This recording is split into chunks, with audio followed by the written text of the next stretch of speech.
Not interested in anything, but just interested in winning debates. All right.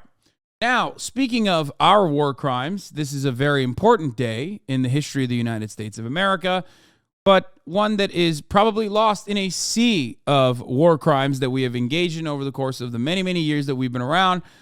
This is the 20-year anniversary of our shock and awe campaign. That is, how wonderful that we were just talking about how, like, that chatter saying, seems like Americans are a little bit, or seems like Russians are like just like Americans, but like maybe a little bit worse.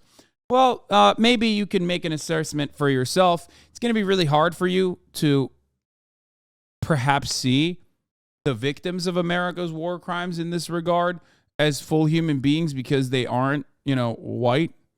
But just imagine in your mind, for the sake of this argument, that they're like Ukrainian children that America's doing this to, and maybe it'll, I don't know, maybe you'll develop like a different perspective on the matter.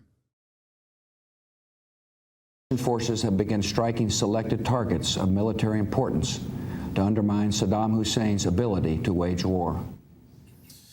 We welcome you back to CBS Mornings with the moment that President George W. Bush announced the U.S. had invaded Iraq back in 2003, nearly 20 years ago today. The justification at the time that Saddam Hussein had weapons of mass destruction. Those weapons, of course, famously and consequentially were never found.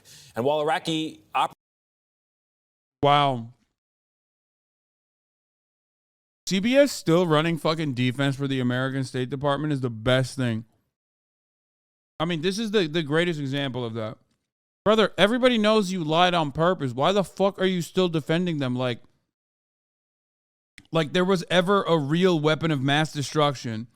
At the time, the United Nations' own investigative teams openly stated that there were no weapons of mass destruction found in any Iraqi facility whatsoever. America, like, very openly lied about it. It's probably one of the most visible, most obvious, glaringly obvious fucking lies that the U.S. government has ever told at the international scale. There have been endless amounts of evidence for everybody knowing that it was a fucking lie, and yet for some reason, you listen to CBS Morning 20 years later, and they're like, oh, they were looking for it, but they were never found. Just fucking say it was a lie, you fucking asshole.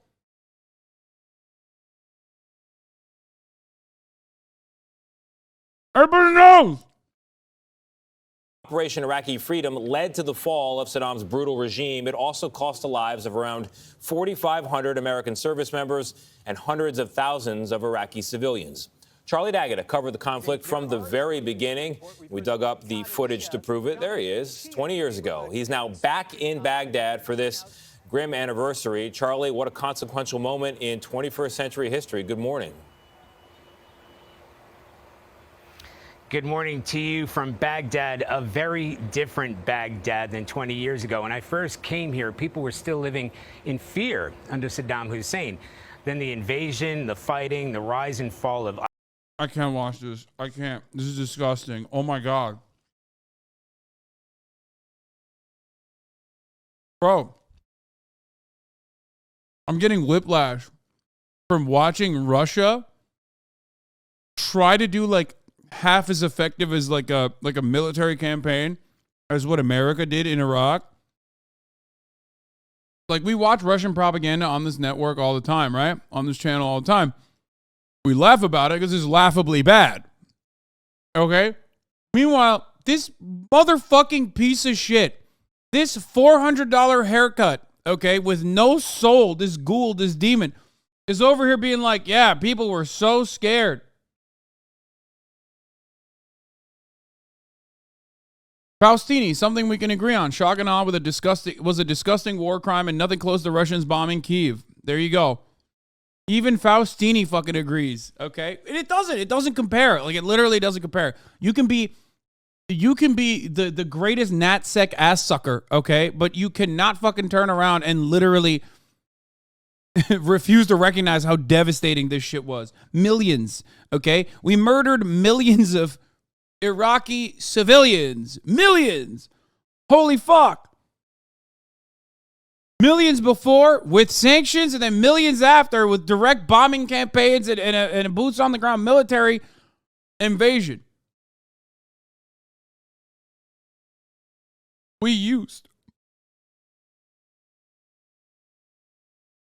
depleted uranium munitions. We used white phosphorus. Just the absolute fucking, just the absolute worst shit you can imagine.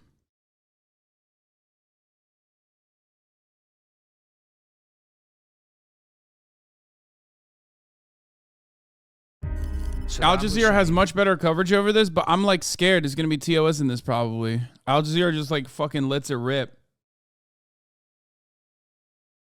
I've heard people on the right even say the government lied about weapons of mass destruction. Yes.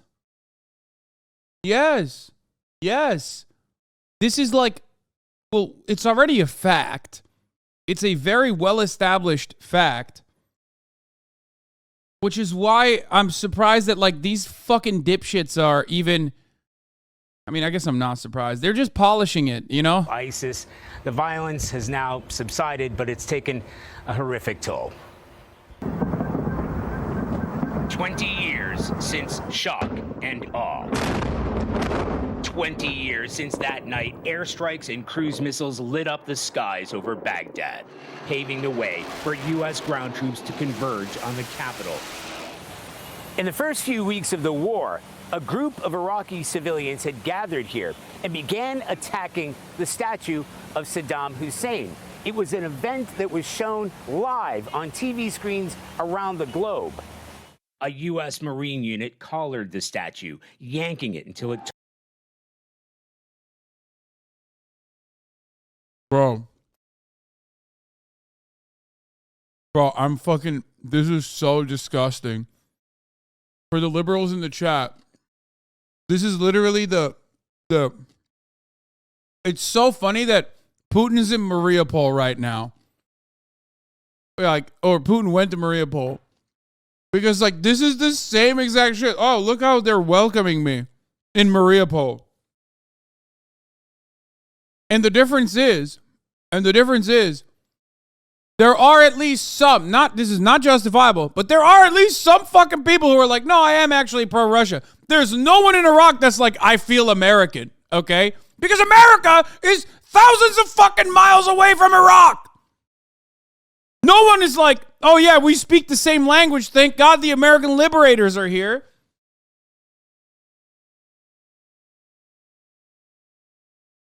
And if the Putin invasion of Russia, or fucking keep saying that, the Putin invasion of Ukraine is unjustifiable, which it is not justifiable, then the American invasion of Iraq is definitely not justifiable.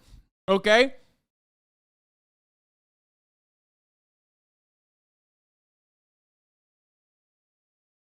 Toppled to the ground.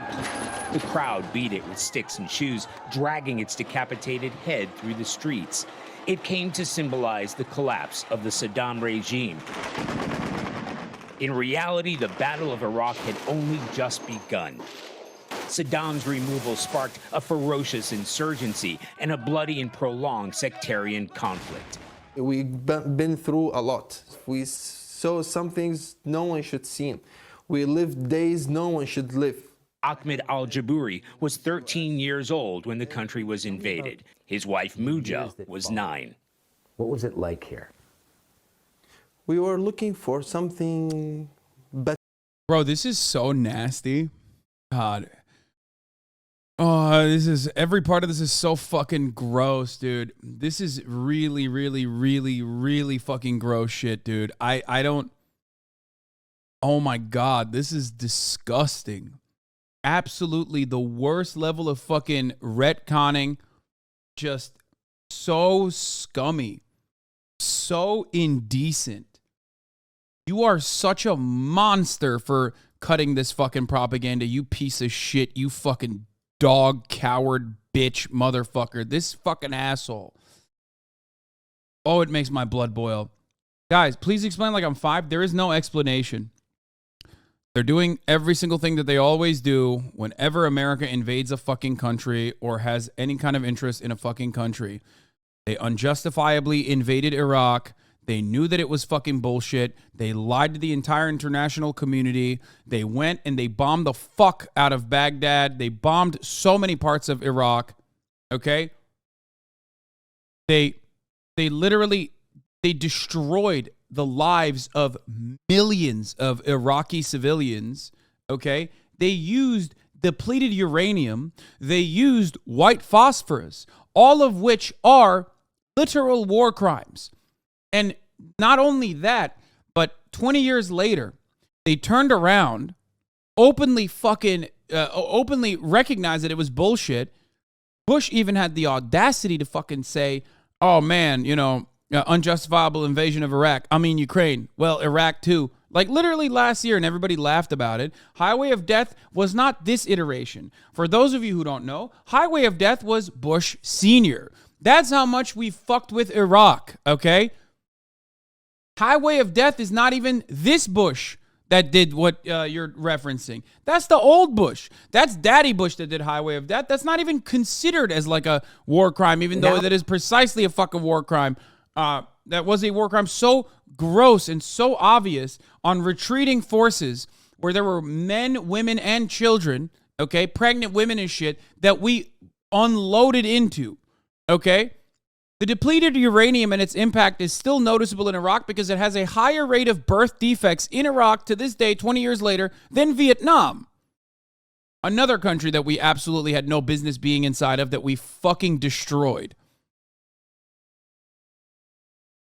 So to look at that, this false pretense that this war was justifiable, and having the indecency to make it seem like it was an Operation Iraqi Liberation, Operation Iraqi Democracy, Iraqi Freedom, 20 years after the fact, when everybody fucking understands universally that this was completely unacceptable, okay?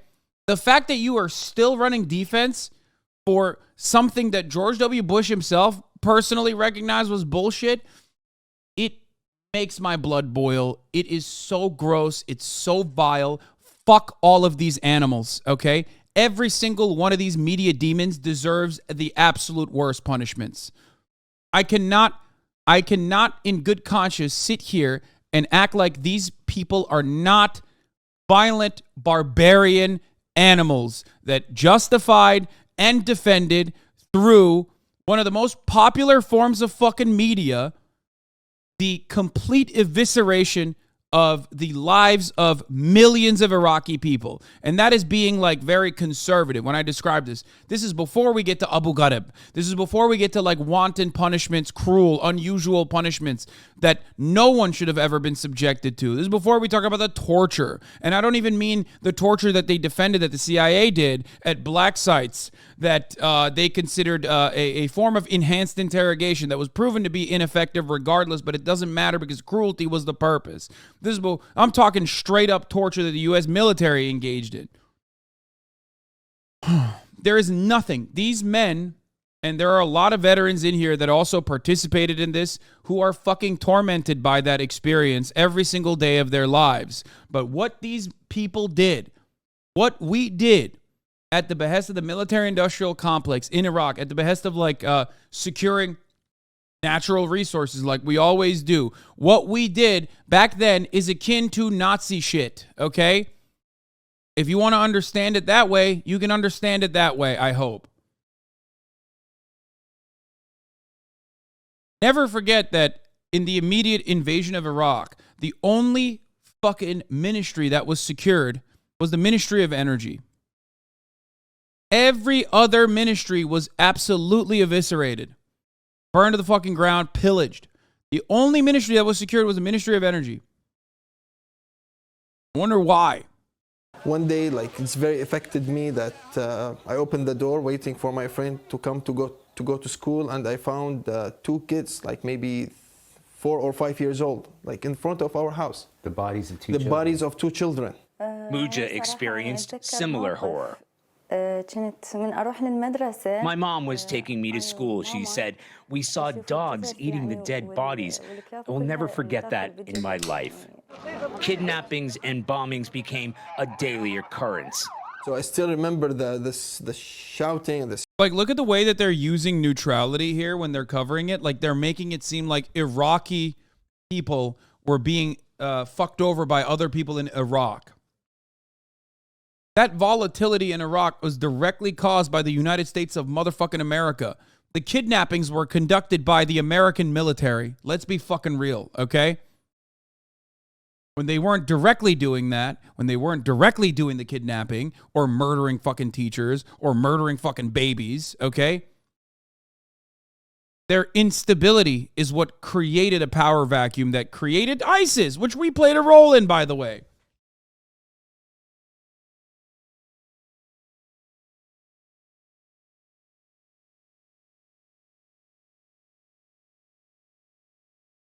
Screaming and the fire and the smoke everywhere. Today, the city may feel more secure, but the couple does not. I'm waiting for the next thing to happen. Really? Really. Every day you wake up in the morning and you expect the worst. Every single day. Yet, they're determined to stay here. They're expecting their first baby in September. In today's Baghdad, the marketplaces are bustling. Most of the concrete blast walls and barbed wire are gone. Iraqis tell us they're determined to put the country's troubled, bloody history behind them. We spoke with U.S. Ambassador to Iraq, Alina Romanowski, who's on a visit to Washington, D.C. There's still much more that all of us could be doing, but I think we're on a cautiously optimistic path. What's like literal fucking demons, dude? Blood-sucking demons.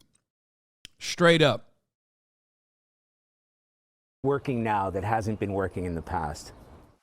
Well, I think there are a number of things that are working now. First of all, I think you have a government that is committed Thank you, Not Your Average African, for the timestamps. to improving the lives and the services for Iraqi people. We're going to cover Al Jazeera. Hold on. It is a government that is very clearly interested in building a future for Iraq. After so much bloodshed and chaos, it may take years to build that future for Iraq. But 2 decades after the invasion that upended this country, there is finally hope that they can. I hope CBS Morning does some news like this in Libya Street on the slave markets too. U.S. intervention good? Yeah. No, it's awesome. It's sad because like this is a better assessment of how fucking Iraq happened. An Adam McKay movie, Vice, which is great by the way, highly recommended, is like a more honest, like almost documentary on how the Iraq war was sold, justified, happened, why it happened, than anything you're going to see on fucking CBS. That Saddam Hussein was involved in 9/11.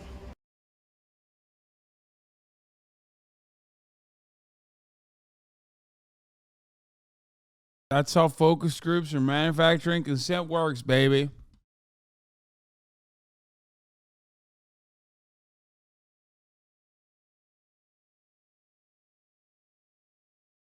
Great movie by Adam McKay. Highly recommend it. You guys should definitely check that out. Now, I'm going to finish this gross depiction of jerking off the American, the violent, bloodthirsty American military machine. And then we'll cover a little bit more of a real perspective on Iraq 20 years later. Now, there are some serious challenges ahead. Iran's influence continues to be a problem, and 2,500 U.S. troops still remain here. Top U.S. general here told us the primary role is to ensure that ISIS doesn't reform and launch another attack on the country. Vlad? Charlie D'Agata with monumental reporting then and now. Charlie, thank you very much. As Charlie points out, there's so many seminal moments from that time. First beginning with Colin Powell appearing before the UN. Like, I think I would literally, I would lock these motherfuckers in a cage. Like, I'll just straight up say it, okay? I think these guys are doing jailable shit too, okay? Straight up. Like, the moment that you look at Iraq 20 years later, when everyone objectively understands that it is, like, completely unimaginably cruel, and you try to make it seem like it's, like, reasonable, acceptable, you take, like, a wishy-washy stance on it, I would throw you in jail. Straight up. If I had any kind of power, this is the world. If there was any justice in this world, you would literally jail every fucking piece of shit that is in the media that played an active role in justifying the war, which we're going to get to, by the way. Remember, everyone's got their choice bits of vintage Iraq commentary. This one's still mine. Not sure if anything tops it. This fucking demon still writes for the New York Times. This fucking demon still writes for the New York Times. This was in May 2003. Please watch Thomas Friedman go and advocate for some of the most insane shit. That basically built up over the 1990s said, flying airplanes into the World Trade Center, that's okay. Wrapping yourself with dynamite and blowing up Israelis in a pizza parlor, that's okay. Because we're weak and they're strong and the weak have a different morality. Having your preachers say that's okay, that's okay. Having your charities raise money for people who do these kinds of things, that's okay. And having your press call people who do these kind of things martyrs, that's okay. And that built up as a bubble, Charlie. And 9/11 to me was the peak of that bubble. And what we learned on 9/11 in a gut way was that that bubble was a fundamental threat to our open society. Because there is no wall high enough, no INSA. This piece of shit writes for the New York Times still. Understand that these demons were never punished. You will never get punished for defending the American military apparatus. You will only get elevated to higher and higher positions in the media. This is why so many people inherently mistrust the mainstream media, okay? I cover it all the time. I have a lot of journalist friends. I talk about the media biases all the fucking time. But never forget that when it comes to America's foreign policy and America's allies and America's declared nation-state enemies, they will always toe the bottom line of the State Department. They will always defend capital. Okay? Always. Never forget that. Just like at the top of the hour, the only way to defend against the 3-minute ad break is by subscribing.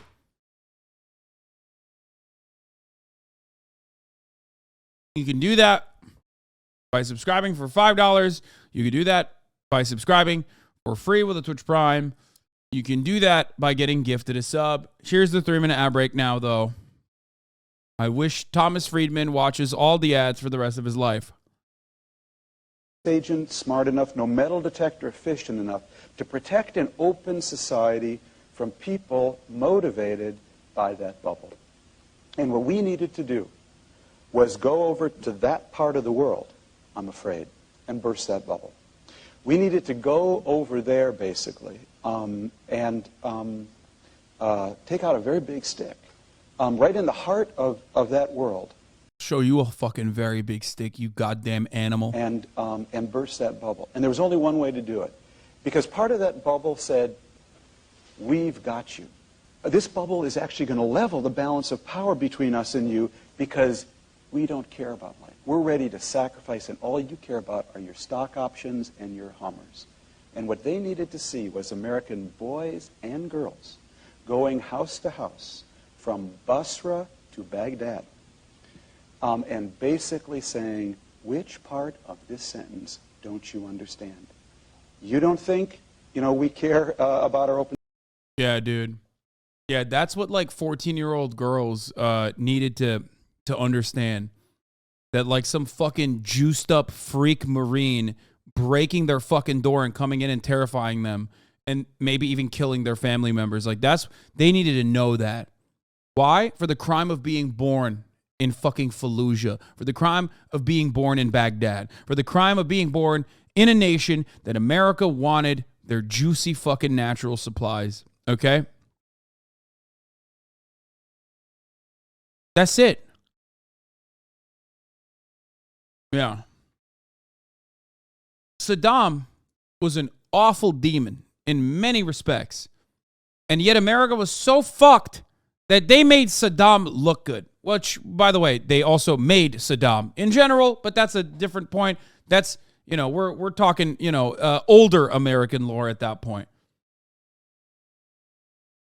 Objectively speaking, despite the fact that Saddam Hussein was a fucking demon, okay, in many respects, Iraq was objectively in a better place when he was manning the fucking helm before the American invasion.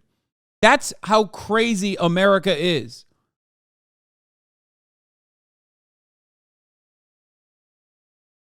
Friedman's sociopathy is honestly appreciated. Sociopathic honesty is appreciated. The Iraq War was about picking a vulnerable Muslim nation, one that we'd already decimated with bombs and sanctions to exert American might upon. Every lie about the WMDs in service of that impulse. It was a show of force.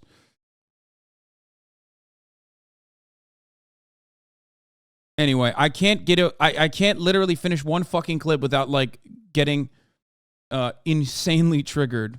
In society, you think this bubble... Bruh, not true. He gassed the Kurds. Happy Nowruz to my Kurds. Oh my God, dude. I know. That's why I said he was a fucking demon. Okay, shut up. Fantasy, we're just going to let it grow. Well, suck on this. Okay? And basically saying, which part of this sentence don't you understand? You don't think, we care about our open society? You think this bubble fantasy, we're just going to let it grow? Well, suck on this. I love when like effete libs just show their might in the exact same way that Ben Shapiro does by basically just fucking talking about how the American military machine literally bullying and eviscerating a fucking much poorer nation whose dictatorship we basically solidified, whose chemical weapons we gave him to use on the Kurdish population, like that fucking chatter was talking about, okay? Mustard gas and the like.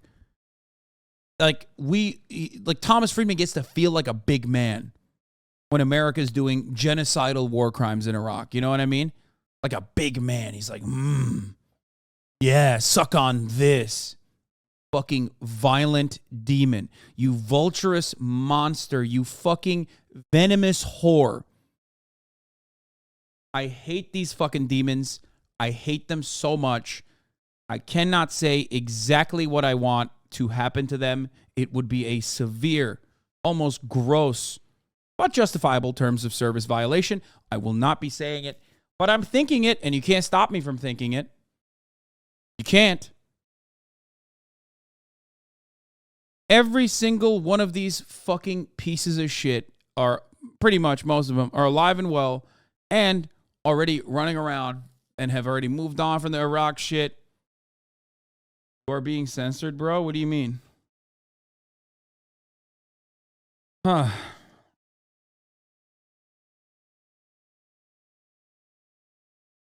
Okay. That, Charlie, was what this war was about. We could have hit Saudi Arabia. It was part of that bubble. Could have hit Pakistan. We hit Iraq because we could. That's the real truth. And the message... An animal. People who do these kinds of... The terrorism bubble that basically built up over the 1990s said, flying airplanes into the World Trade Center. This was May 2003. Clip doesn't quite capture it, but they're talking about Iraq in a past tense. The question Friedman is answering is, now that the war is over and there's some difficulty with the peace, was it worth doing? This is the thread that we're going to be looking at now. Thomas Friedman in 2002 May, noting how the U.S. is lucky because we only occasionally get one-off freaks like Timothy McVeigh because Americans are just so naturally trusting of each other.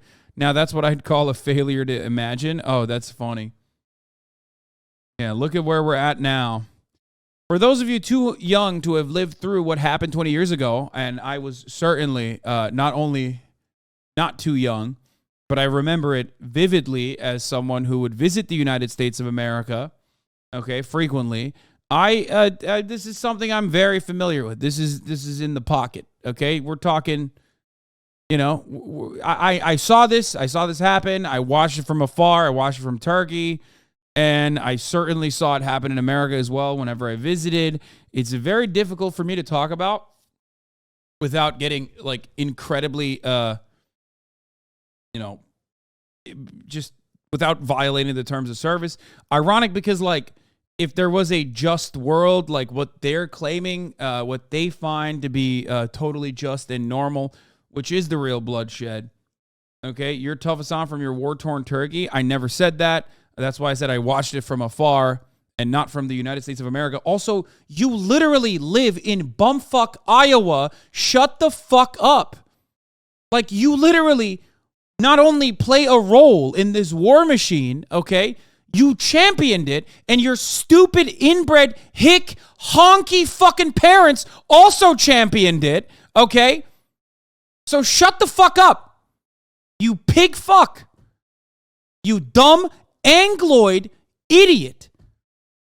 Your dumb inbred cousin fucking parents loved the fucking military, loved the endless fucking military conquest. It made you feel like a big boy when they were doing it. It made you feel like some fucking sheep herder in Iraq was actually a threat to your freedom of speech when the American government already has taken everything away from you, and you deserve the serfdom that you live in, okay?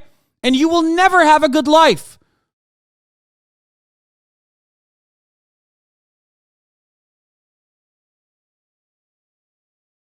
You're tough Hasan from your war-torn Turkey. I'm talking about the story, your story you told. I'm talking about your New Jersey story. I agree with you about Iraq. What do you mean my New Jersey story? Like, what are you talking about? What do you think I like actually fucking was on the rooftops in New Jersey dancing when 9/11 happened? That's a joke.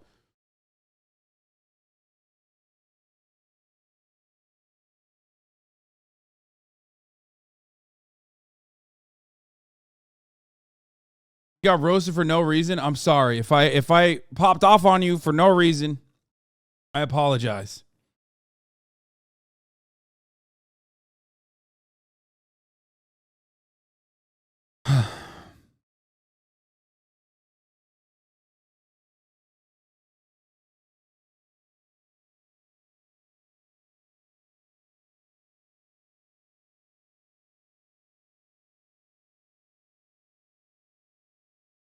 No, I'm sorry. Maybe I misunderstood what he was saying. This is okay. I'm gonna control my emotions a little bit more. When we talk about the death of millions of Iraqi people, I do tend to get a little bit more aggressive, or the evisceration of the otherwise Muslim world at the hands of the American military state, at the behest of the military-industrial complex, so that we could do a $6, $7, $8 trillion war on terror that has opened up so many fucking rifts and has caused hundreds of millions of people almost at this point to be displaced, robbed from their homes, removed from their everyday existence, and has made it so much harder for Muslim people, refugees specifically, to live in the Western world. It's difficult for me to,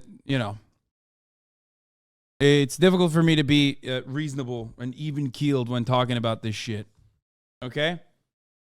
So I apologize if I misunderstood that person and popped off on him. Let's continue. Michael Ignatieff's infamous New York Times Magazine cover story from January 2003. Ignatieff was founding director of Harvard's Carr Center for Human Rights. America's empire is not like empires of times past, built on colonies, conquests, and the white man's burden. We are no longer in the era of the United Fruit Company when American corporations needed the Marines to secure their investments overseas. The 21st century imperium is a new invention in the annals of political science, an empire light, a global hegemony whose grace notes are free markets, human rights, and democracy enforced by the most awesome military power the world has ever known. It is the imperialism of people who remember that their country secured its independence by revolt against an empire. Yeah, that's what we did. We did the Boston Tea Party on, fucking Iraq.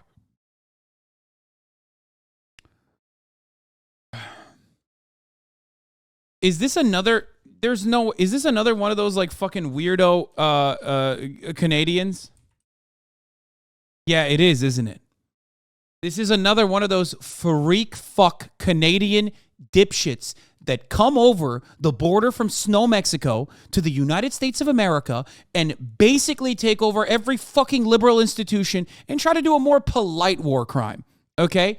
There is nothing I despise more. Go back to your fucking country. You have health care. Stop trying to further undermine the American working class's existence.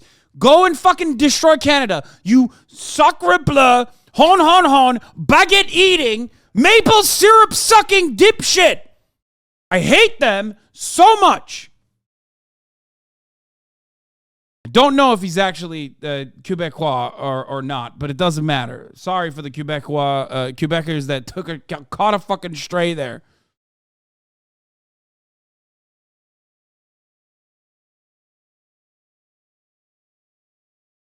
Nothing worse than living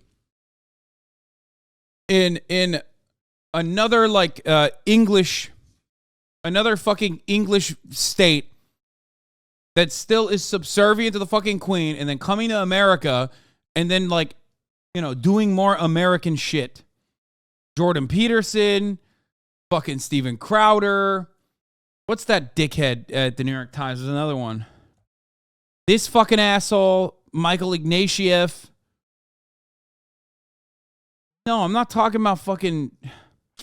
Stop. I'm not talking about like XQC or Justin Bieber or fucking even Drake, okay? I'm talking about all these conservative-ass Canucks who come over here and try to LARP as a fucking LARP. Brett Stevens. Thank you. That's who I was thinking of. Fuck you, Brett Stevens. There should be an INS specifically for Canadian LARPers who come here and they're like, I love America, brother. We should do more wars, right? And it's like, fuck you. You are being deported. Gavin McGinnis, Tom McDonald from. Just ship him to Alberta.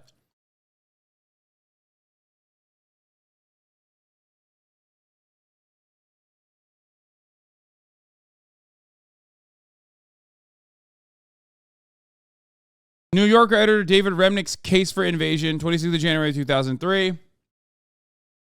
New York Times executive editor Bill Keller, the I Can't Believe I'm a Hawk Club, February 8th. We reluctant hawks may disagree amongst ourselves about the most compelling logic for war. Protecting America, relieving oppressed Iraqis, or reforming the Middle East. A civilizing force. Remember, we are the civilizing force against these brutes living in this brutal existence in Iraq. You know what I mean? We're there to civilize them. We're going to reform them.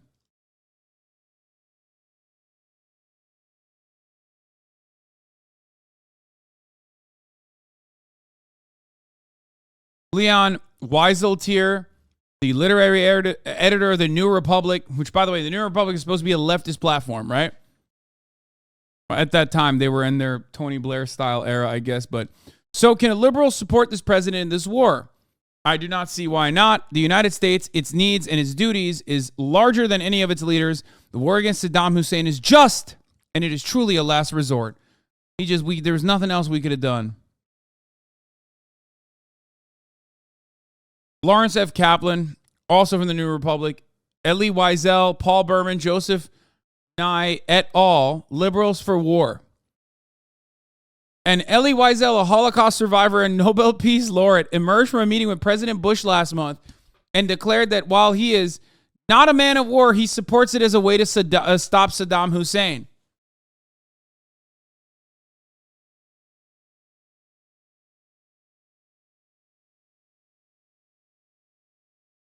Anne-Marie Slaughter, Dean of Princeton School of Public and International Affairs. Remember, these are liberal institutions. What's up? Thomas Friedman, three-time New York Times Pulitzer winner, New York Times columnist. D-Day is a very famous one. We already saw Thomas Friedman's takes. This is just a tiny selection from the U.S., not the U.K. Feel free to post more as a tribute to the groupthink that created this huge disaster for Iraq, the region, and the world. These are just the liberals, by the way. These are just the liberals that were also like very public, very prominent, very like loud liberal voices that were also championing this war from liberal outlets and liberal institutions. Michael Moore famously had a correct take during the Oscars where he won an Oscar for Bowling for Columbine, and he was booed. Like the liberal safe haven, Hollywood, right? They're all they, them. They're all non-binary. They're all gay, right? Remember, champion of a social justice can be from time to time. I will never forget this, and I will always fucking defend shit like this. He came out there like what, 5 days, 10 days? I don't know how. When was this happening? Like, this is pretty fucking close to the invasion of Iraq. Okay.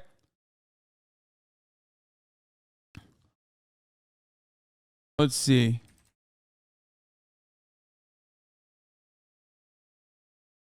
Uh,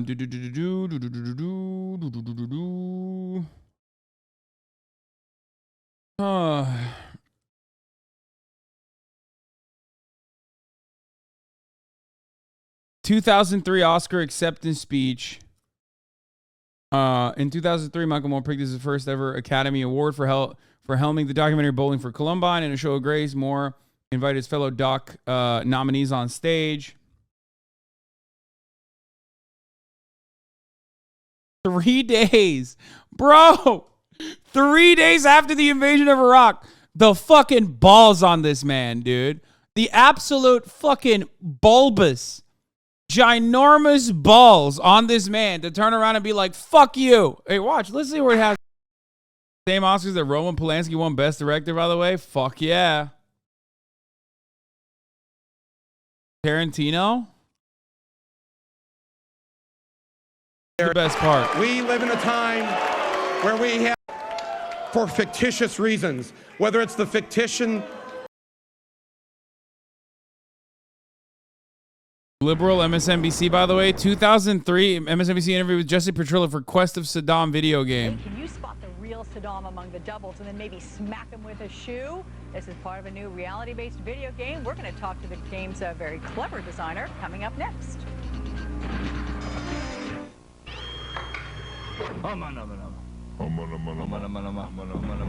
Quest for Saddam.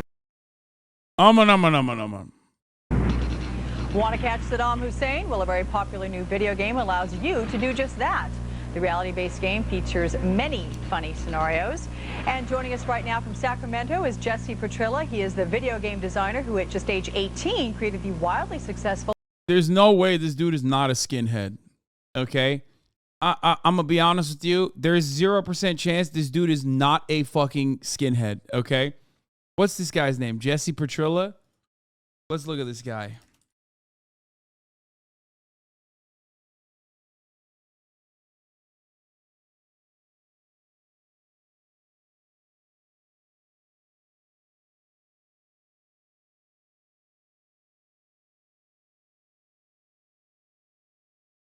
Giving games a jihadist spin? What?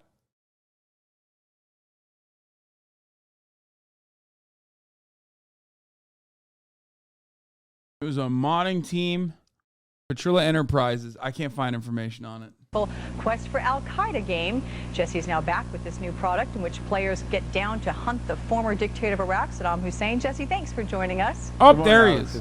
It's good to be here. Well, I have to tell you, I've been laughing every time we've been playing this, and behind the scenes you can't hear me, but the humana. I mean, it's great. Oh yeah, it appeals to such I love the humana. a broad audience. Everybody can play it. First-time gamers.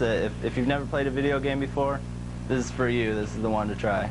Is it easy? Because I'm a video game dork. I'm just saying it. Is it easy?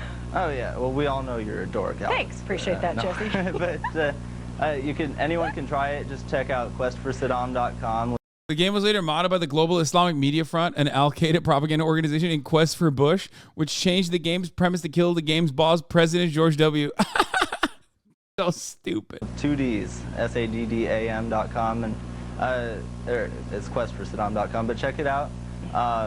It's got different difficulty levels that you can set it, whether you're a first-time gamer or an advanced video game player, you can play it. What kind of format is it? Xbox, Nintendo? I mean, how can you play it? No, it's for the PC. It's and you can download it immediately off the website, and it's only $14.95. Download it, and it's really funny. It's full of all kinds of stuff. What about ages, though? I mean, is there any kind of gruesome or bloody, or some of those other video games are just heinous, and you don't want kids getting at them? How about this one? You're talking about Ahmed the Dead Terrorist? Yeah, Jeff Dunham. With his fucking Ahmed the Dead Terrorist. Bro, it was just like, you could just say whatever the fuck you wanted about Muslims, Arabs, like all the same regardless. You know what I mean? Just like literally anything. Anything goes. That's why, for the record, that's why so many motherfuckers who are like still Reddit era, like anti-Islam, Islamophobia lovers have that like have a little bit of that like Islamophobia still left in them, you know, as a remnant. It's so difficult to just overcome what you learned as a child. So many people turned on Obama because they thought Barack Hussein Obama was being too nice to the Muslims. like the Sam Harris era liberals that basically made a heel turn and went and became more and more alt-right, really. Like so many of them did that because they thought Barack Obama was too much of a SJW. And he was too much of an SJW to the Muslims.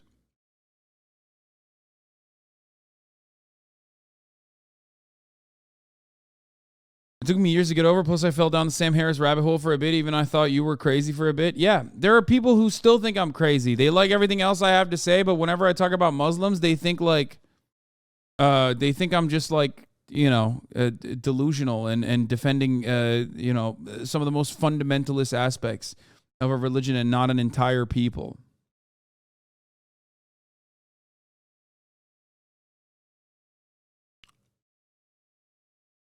I feel like the effect of Islamophobia on our generation is going to be similar when the way they read the Red Scare affected our American parents. Yeah. Yeah, I mean, this was hilarious. And frankly, we're scared. We're scared of an Obama presidency. First of all, I want to be president of the United States, and obviously I do not want Senator Obama to be. But I have to tell you, he is a decent person and a person that you do not have to be scared as president of the United States. Now, now look, if I didn't think I wouldn't be one heck of a lot better president, I wouldn't be running, okay? And that's the point. That's the point. I got to ask you a question. I do not believe in, I can't trust Obama. I have read about him, and he's an Arab. He is not. No? No, ma'am. He's a decent family man, citizen that I just happen to have disagreements with on fundamental issues, and that's what this campaign is all about. He's not. Thank you. Thank you. Yes. He's a decent man. He's not Arab. He's not Arab. He's decent. He's not a Muslim man. He's a decent man. This is Jesse Petrilla's resume after the video game. Okay, I don't care about Jesse Petrilla. We're done. He's not Arab. He's not. Now, if he was, I'd tell you. I'd be the first to tell you right now.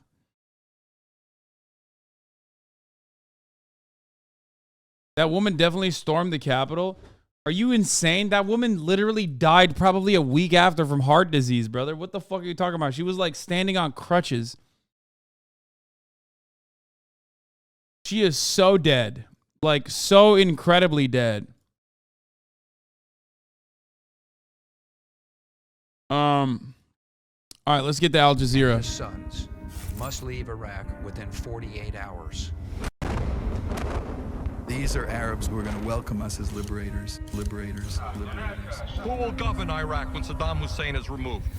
The U.S. invasion of Iraq was supposed to be easy. That guy's a goat, by the way. That guy's a goat. He's cool as fuck. The guy who threw the shoe at him, 032 and 319. Thank you. Yeah.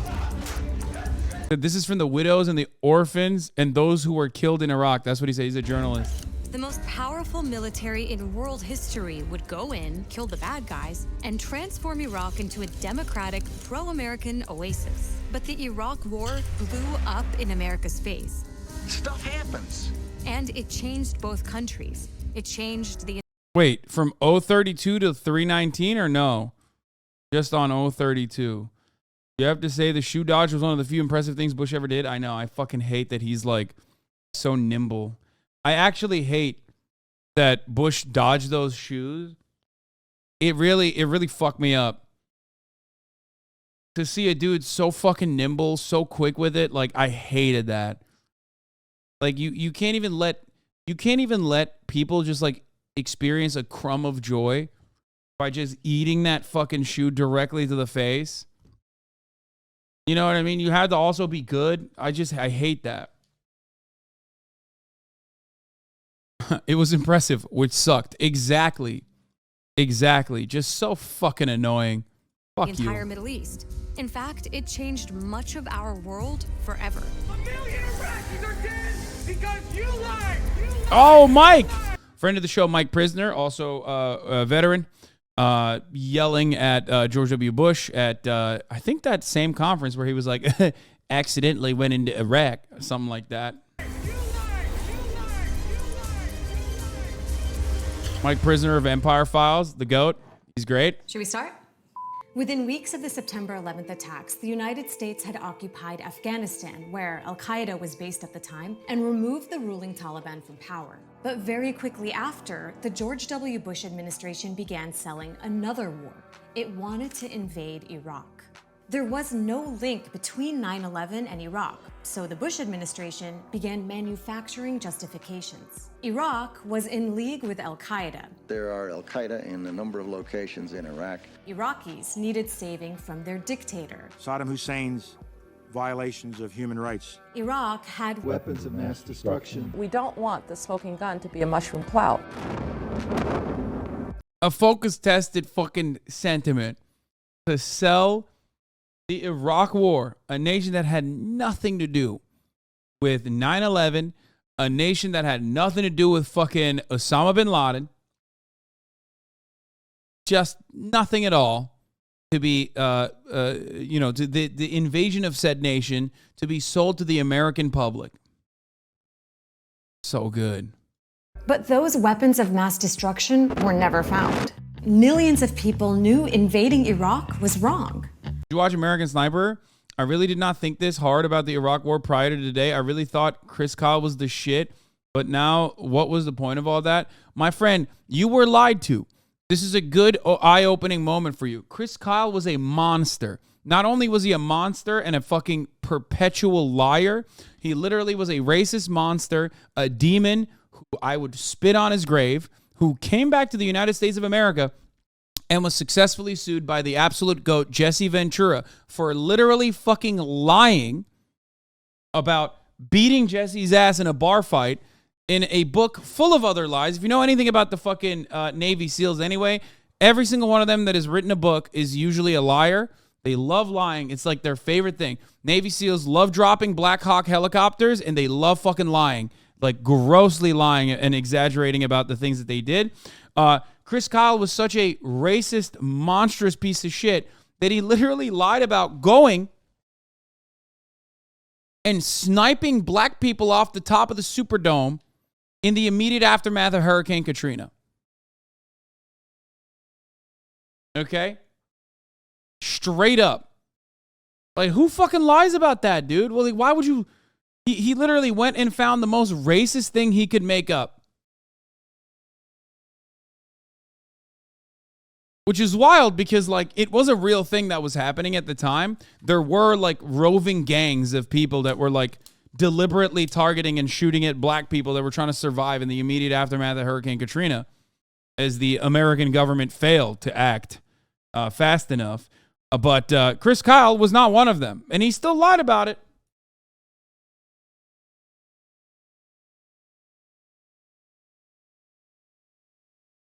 Yeah. Some of them were literally police officers at Danziger Bridge. Yeah.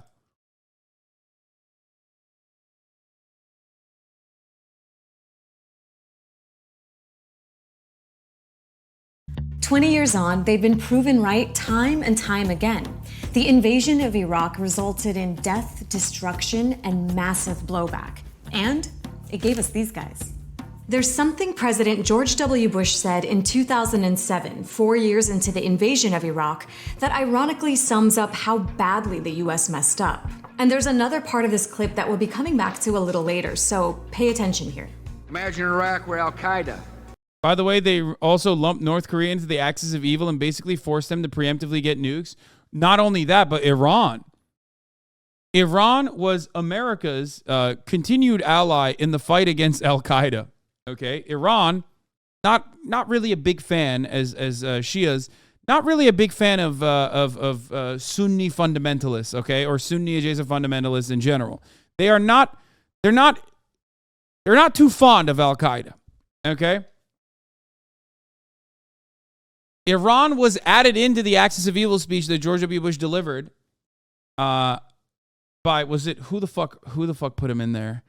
Regardless, they had no interest. Like they didn't have any consideration whatsoever. They just add them in. They added them into the axis of evil. I think it was David Frum, right? No, it was David Frum. Pretty sure. Yeah.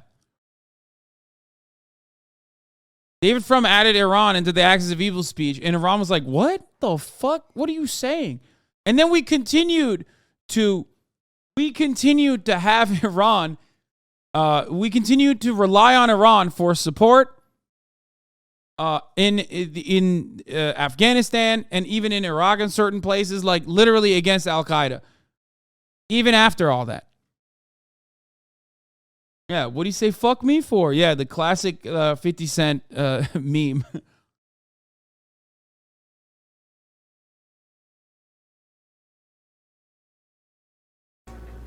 Has established sanctuaries to... It was George W. Bush, but the speech writer that added Iran into the axis of evil was written by David Frum, I'm pretty sure. David Frum added that. Yeah, the phrase was attributed to former Bush speechwriter David Frum. Yeah. Like, how is this guy literally allowed to breathe the free man's air? You know what I mean? Like, how? God damn it, dude.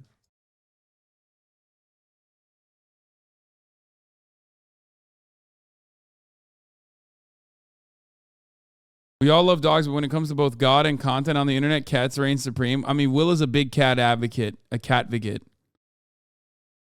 Cats fully understand Arabic and are, as evidenced in this video, more than capable of engaging with a sermon on Ramadan virtues. Humans, on the other hand, still copy from Google Translate. Will is a major advocate for cats. Cats also do run Turkey, but... God, I hate...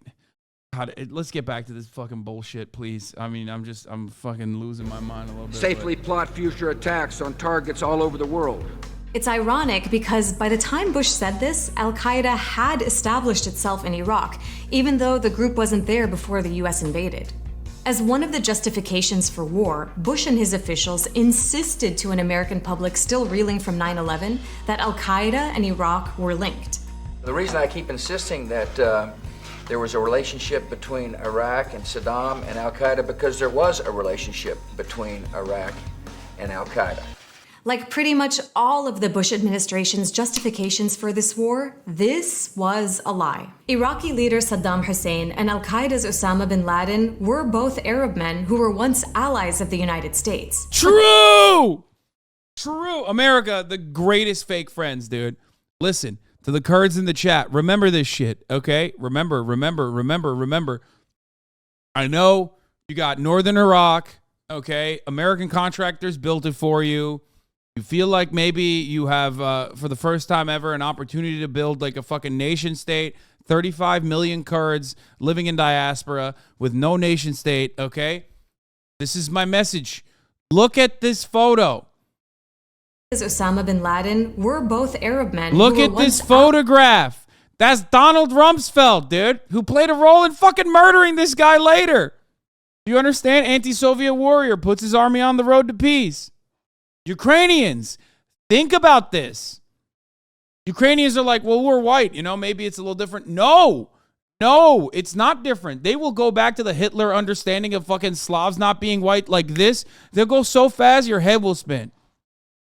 The moment that you have no use for the American military state, you will get dropped like a fucking... You will get dropped, dude. Okay?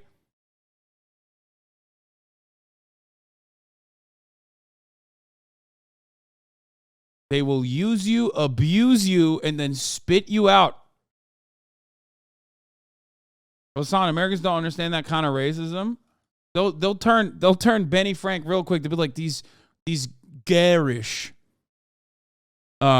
swarthy Ukrainians are not white by any means. These Slavs, you know, they'll fucking flip a script so fast. You'll be like, what? When did I not become? How did I not? I thought I was white. It's like, nope. Allies of the United States, but they didn't have much else in common. In fact, Al-Qaeda showed up in Iraq only after the US invaded the country, dismantled the Iraqi army and security. Is the TOS coming now? What part? Is it 339 you said? 319, okay. Forces, and created a security vacuum that allowed all sorts of foreign fighters and violent groups to enter. Tapping into anger at the US for invading a Muslim country, as well as the disgust at scandals like the torture at Abu Ghraib, Al-Qaeda was able to recruit and grow into something even more. It's actually not even that bad. Here, it's just Abu Ghraib. You should see this photo. I'm sure you've already seen this photo. This is not a TO. This is one of the only non-TOS photos that you can see, but this is literally, America literally torturing motherfuckers. I think you should see this. If you haven't seen it, you should see this. It's a famous photo. The other ones where they make them like into naked human pyramids, those are, terms of service violations, obviously. Context, I haven't seen this. This was a torture prison run by the United States military called Abu Ghraib. Okay? This is where they tortured people for fun. For funsies.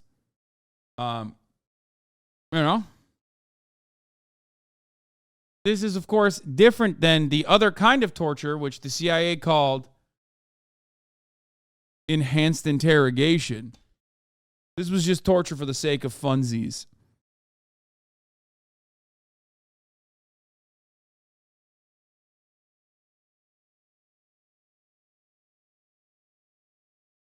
Of course, if you want to know where, America still tortures Muslims to this day, look no further than the Cuban landmass that we have on retainer as a permanent part of America's, America's like very open black site. We have Gitmo, Guantanamo Bay.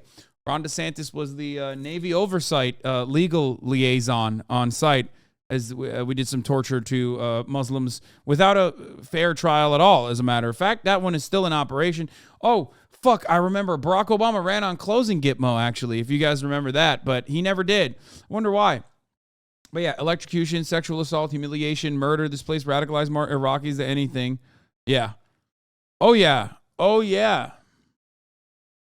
Weird how, they didn't close Guantanamo Bay. I wonder why. Torture at Abu Ghraib, Al-Qaeda was able to recruit and grow into something even more menacing.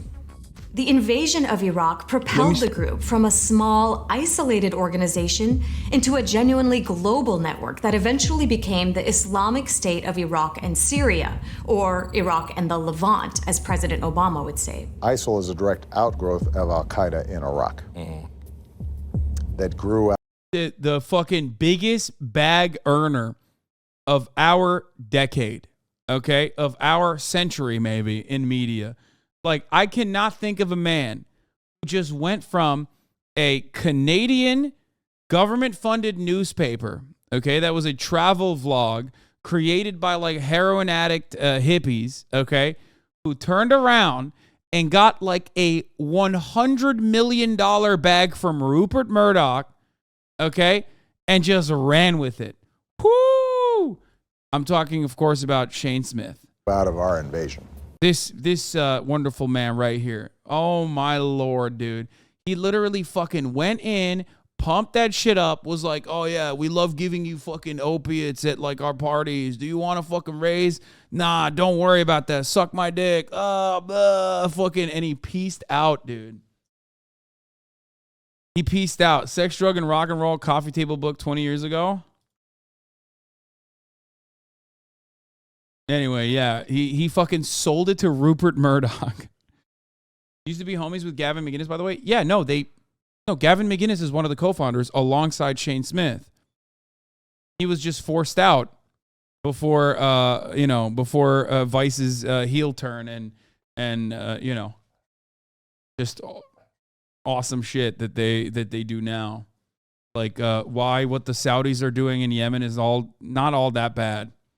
They still have great journalists, obviously.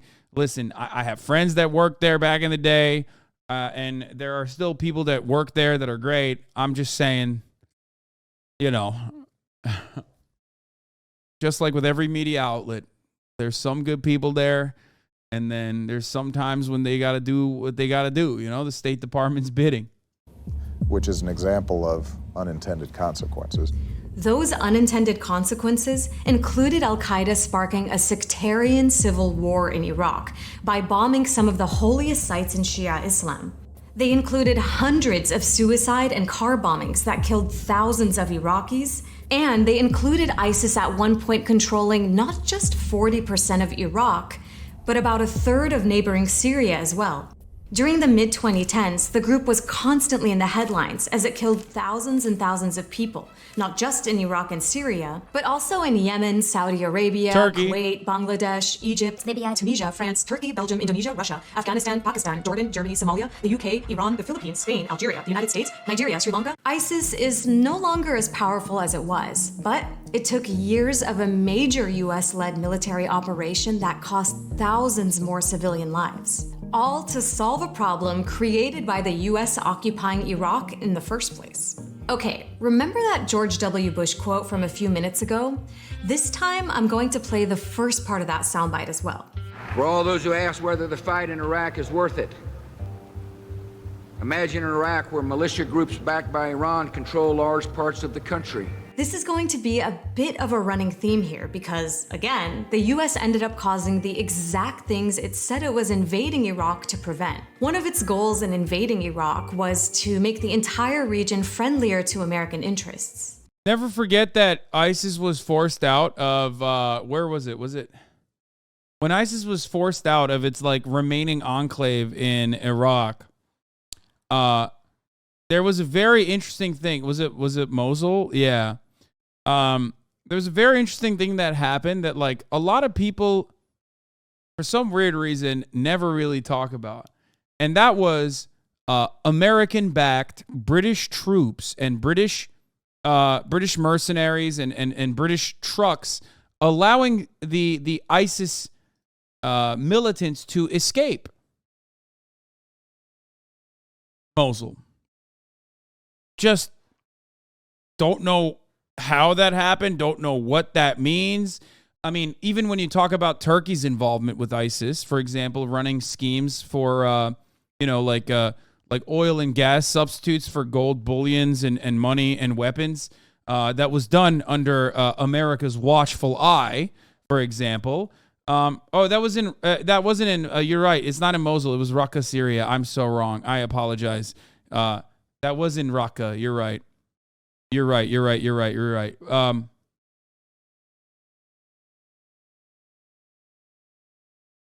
right. I was thinking of Syria, not Mosul. I was thinking of Raqqa. You are absolutely correct. No, not a rare chat W. I rely on chat heavily. Anyway, listen, I can't remember every little thing that America has done, okay? We've done a lot of fucked up shit. Sometimes I'm going to say it wrong, okay? Sometimes I'm going to mix up my Muslim nations that America has interfered in the affairs of. It's hard.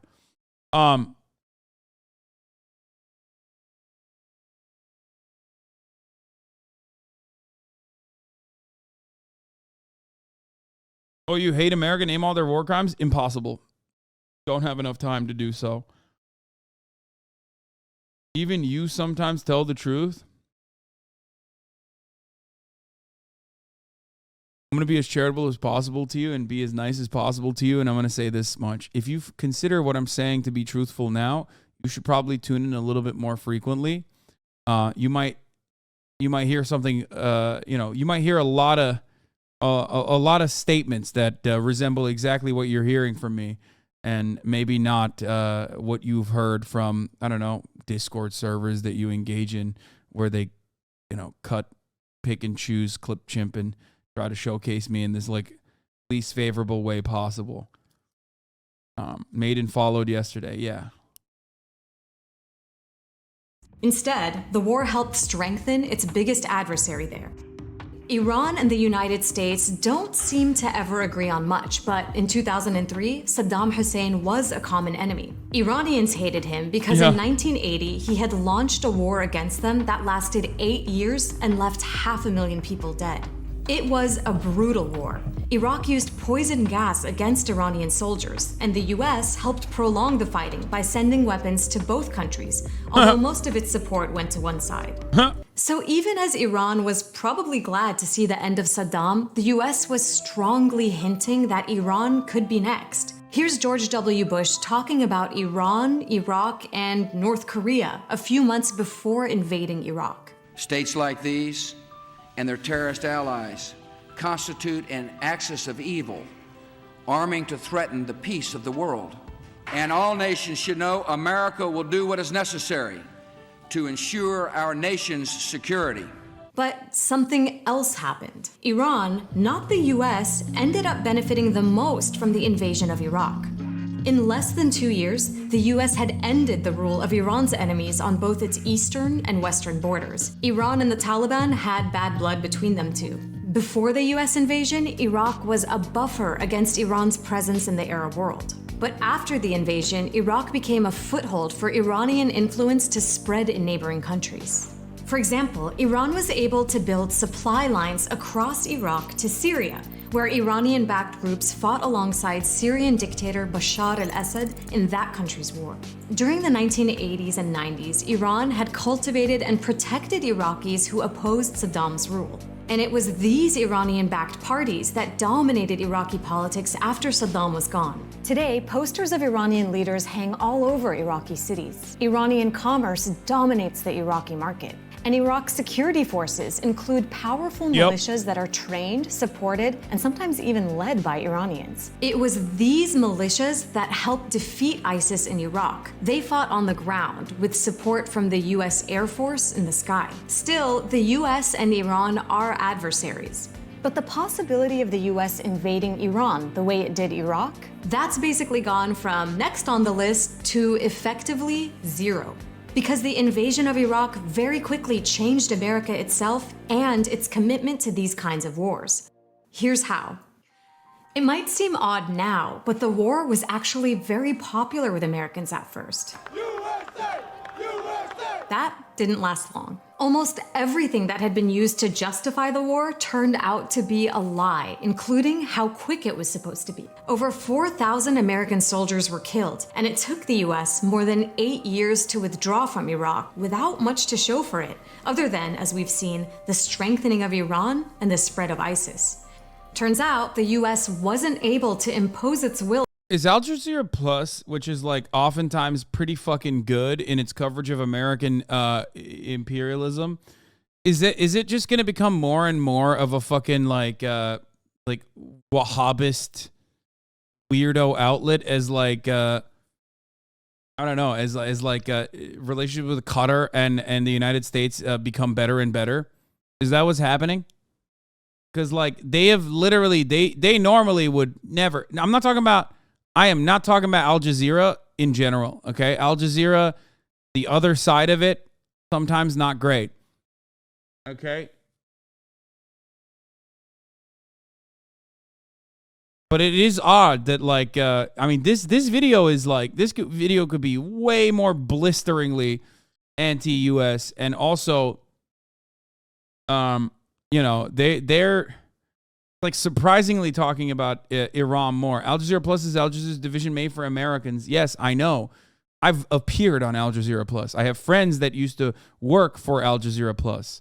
Like when back in the day before, I guess, Current TV was a television channel owned by Al Gore when I worked at the Young Turks, and the Young Turks had a Current TV show.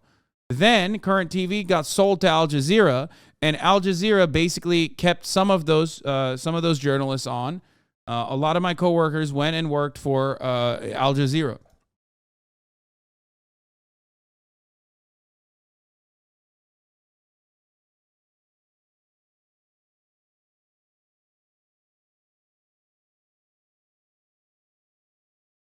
When I saw you in the office, the employees were a lot better than they are now. What?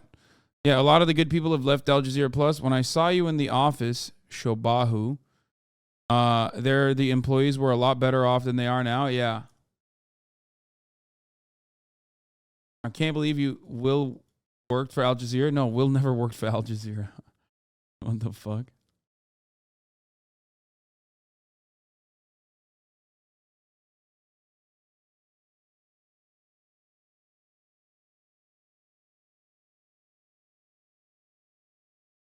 Al Jazeera was, I think, Al Jazeera's coverage was definitely better back On in the another day. country by force. Bush, who at one point had a 90% approval rating, ended his presidency with just 22% of Americans approving of him. After Bush, the next two presidents both insisted they'd always opposed the war, unlike the political establishments in both parties who had backed it. Many of us looking at the evidence ahead of time understood that there was not an imminent threat. Bottom line, there were no weapons of mass destruction. They said there are weapons of mass destruction. I was against the war when it started. But the US war machine didn't stop after Iraq. I have to pee. It adapted. Today, you won't hear many American politicians talk about Bush-style goals like nation building or regime change. Instead, US military power is deployed in small doses all over the world for assassinations or other special forces missions. Drones, missiles, airstrikes, all these let the US hit targets from thousands of miles away without American troops being in harm's way. That's made the drone program much more popular than the Iraq War.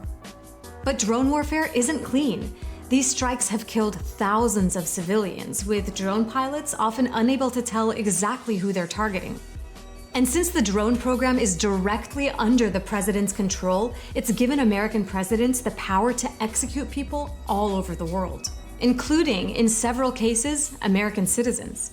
The Iraq War was always going to be a disaster on so many levels. It was also an illegal war. It's not in conformity with the UN Charter from our point of view, and from the Charter point of view, it was illegal. But the US insisted it was above such rules and that it had a right to preemptively attack whoever it wanted. Most of the world refused to go along. When we went in, there were three countries, Great Britain, Australia, and the United States. That's not a grand coalition. We can do better. 30 seconds. Well, actually, Are you honk shoeing and me because the United States is once again violating international rule of law that was created specifically so that the United States can bully anyone and everyone they want and claim that they're violating international laws so that they could justifiably invade those countries even though they themselves were in violation of international law? Is that why you're sleeping?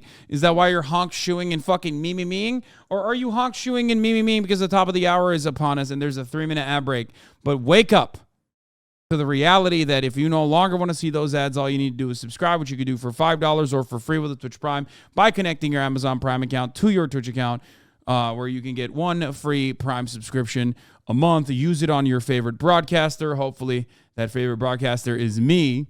You can also get gifted a sub if you are lucky. Here is the 3-minute ad break now. Honk shoe on my me till I fall asleep.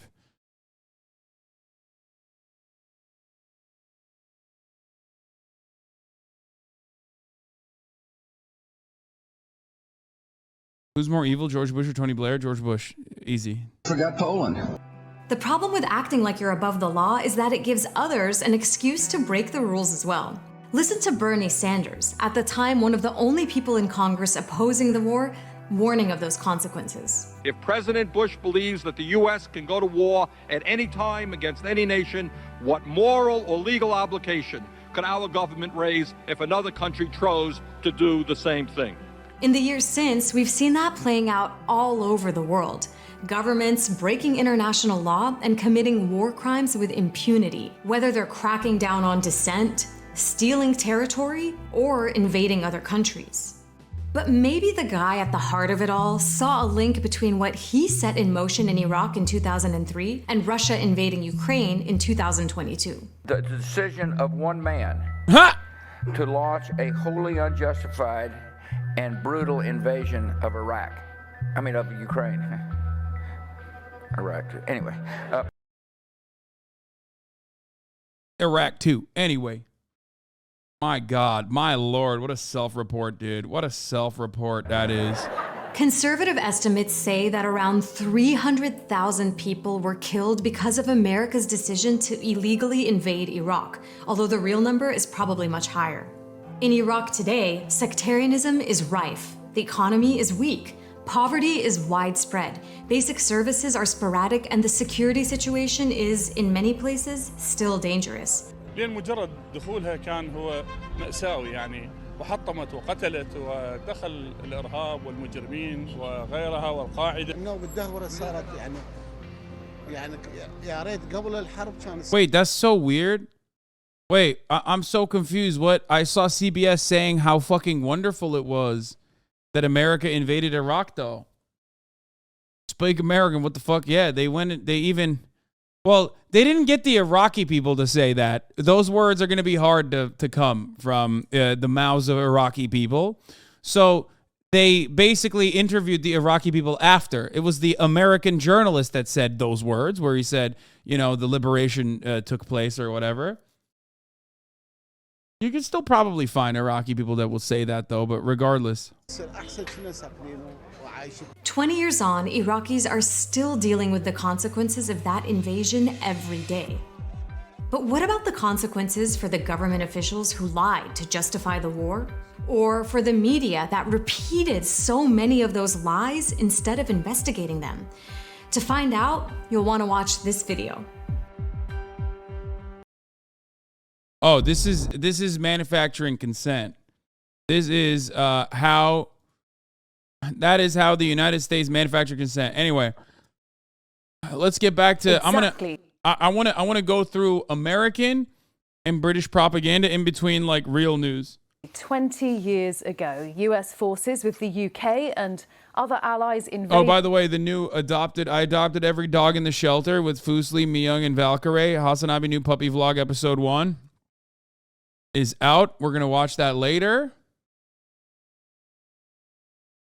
We're going to watch that later.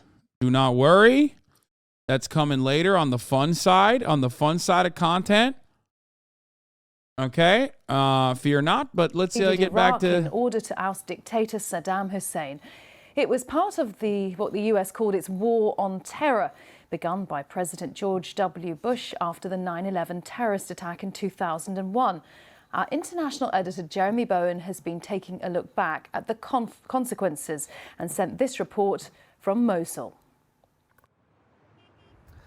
A lot of the old city of Mosul hasn't been rebuilt yet.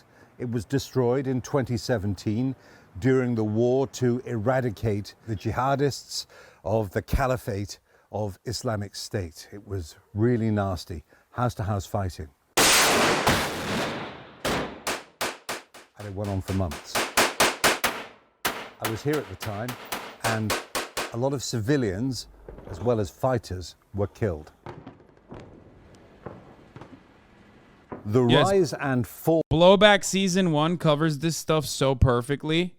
For the record, if you have any if you have any interest in fully understanding like what happened in the lead up and also aftermath, highly recommend Blowback season 1. Fall of Islamic State, also known as ISIS, was part of an unfolding catastrophe that engulfed Iraq and was felt right across the Middle East.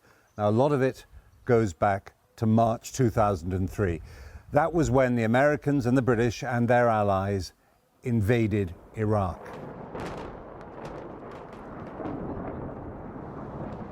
The Americans called the massive air raids with which they opened the war shock and awe. They claimed, wrongly, that this was the way to make... Wow, wrongly. Well, I guess the British have, despite their own personal involvement, I guess that at least the British broadcasters are openly stating it. Notice how it's very different from the American assessment of the situation. Make the Middle East safer for everyone. Within weeks, they'd removed the Iraqi dictator, Saddam Hussein. Another false claim was that he had weapons of mass destruction. The US Navy flew President George W. Bush out to an aircraft carrier where he declared victory. The tyrant has fallen and Iraq is free. He could not have been more wrong. The Americans hadn't worked out how they were going to replace Saddam Hussein's regime.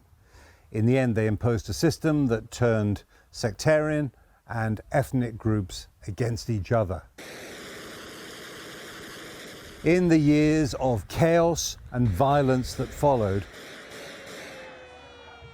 hundreds of thousands of Iraqis were killed. No one knows how many exactly, as armed groups fought each other, fought the Americans, and killed each other's civilians. Much of Mosul and other cities has been rebuilt. There are bright spots. As for the West, the Americans and the British, the invaders, a lot of the world just laughs when they talk about peace or international law because of what happened here. But what matters most is the effect on the lives of millions of people, not just in Iraq, but... That's why, to that fucking chatter, Bowies, I still remember your name, motherfucker. When you come to me and you talk about the International Criminal Court, when you talk about Vladimir Putin, okay, and you're like, dude, oh, what? How dare you? How dare you fucking talk shit about the ICC? Like, we have a fucking law in our country that dictates that we can fucking invade The Hague if any American service member or even family member of like an American service member, I believe, if I'm not mistaken, is ever extradited to be under the legal scrutiny of the International Criminal Court. Across the wider Middle East, who suffered and died because of the invasion and its consequences. Jeremy Bowen, BBC News, Mosul. I was only 19 at that point. And to be shot in the first 2 weeks of a 16-month deployment was setting the tone, to say the least.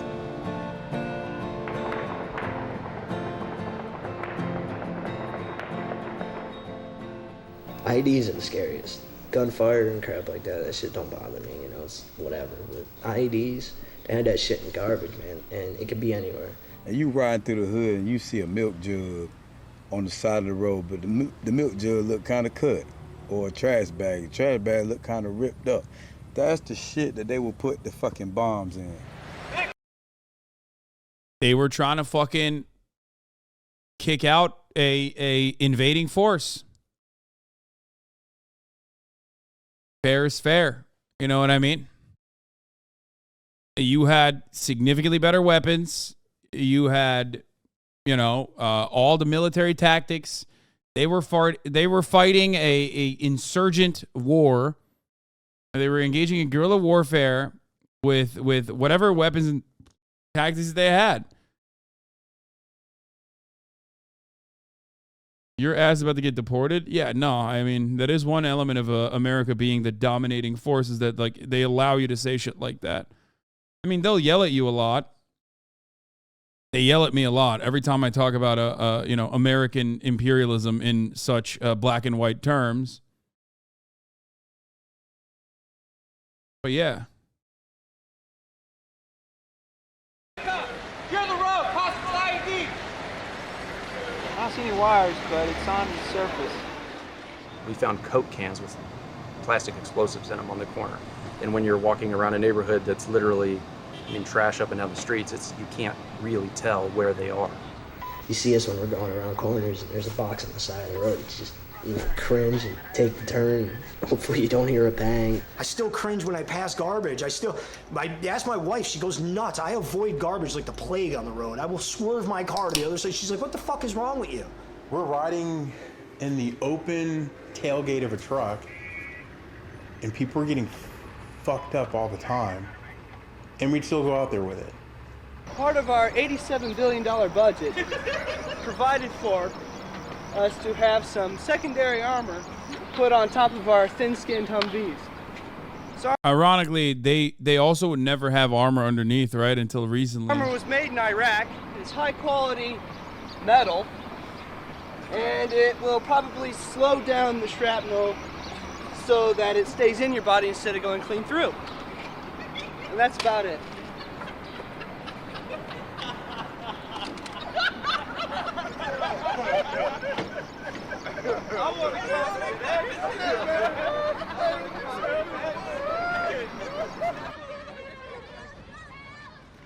When we first got here, they were waving at us, and Next minute, as soon as we drive by, we'd get shot at. Or some days they'd look at us mean and, you know, give us gestures that they didn't want us there. And when I first got there, I noticed a lot of people doing this to me. Fuck you.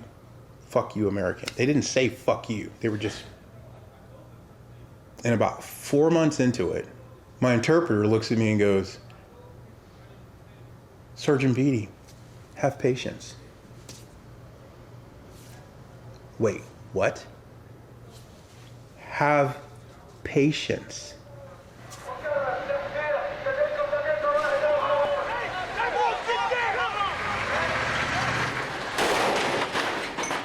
We hit houses with the wrong address.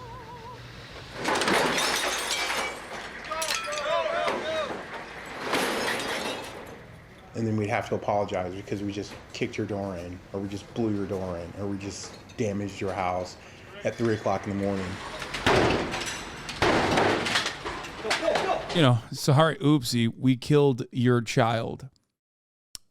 She was standing in the way between us and, you know, our target. Get door right here, door right here.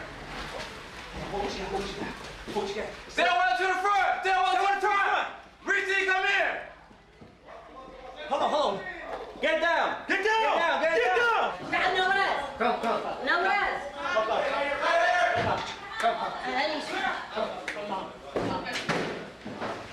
Just unimaginable cruelty, man. Unimaginable. I still hear it. And the psychological side of it, now, I still carry.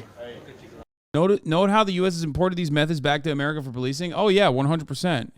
I mean, long-range acoustic devices originally were implemented by the Defense Department and utilized in Iraq against dissenters, right? Big crowds.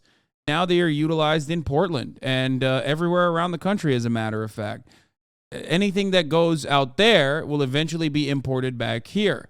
AR-15s, okay, weapons created for warfare so that, you know, the American military machine could do the endless bloodshed overseas, were created in so much surplus that maybe we can just sell it to our own people, you know what I mean? And there you have it. One of the many reasons why America has such a bad fucking gun culture, when you want to call it bad gun culture, is like that violence will inevitably come home. Okay? That trauma that you are implementing is always going to come home.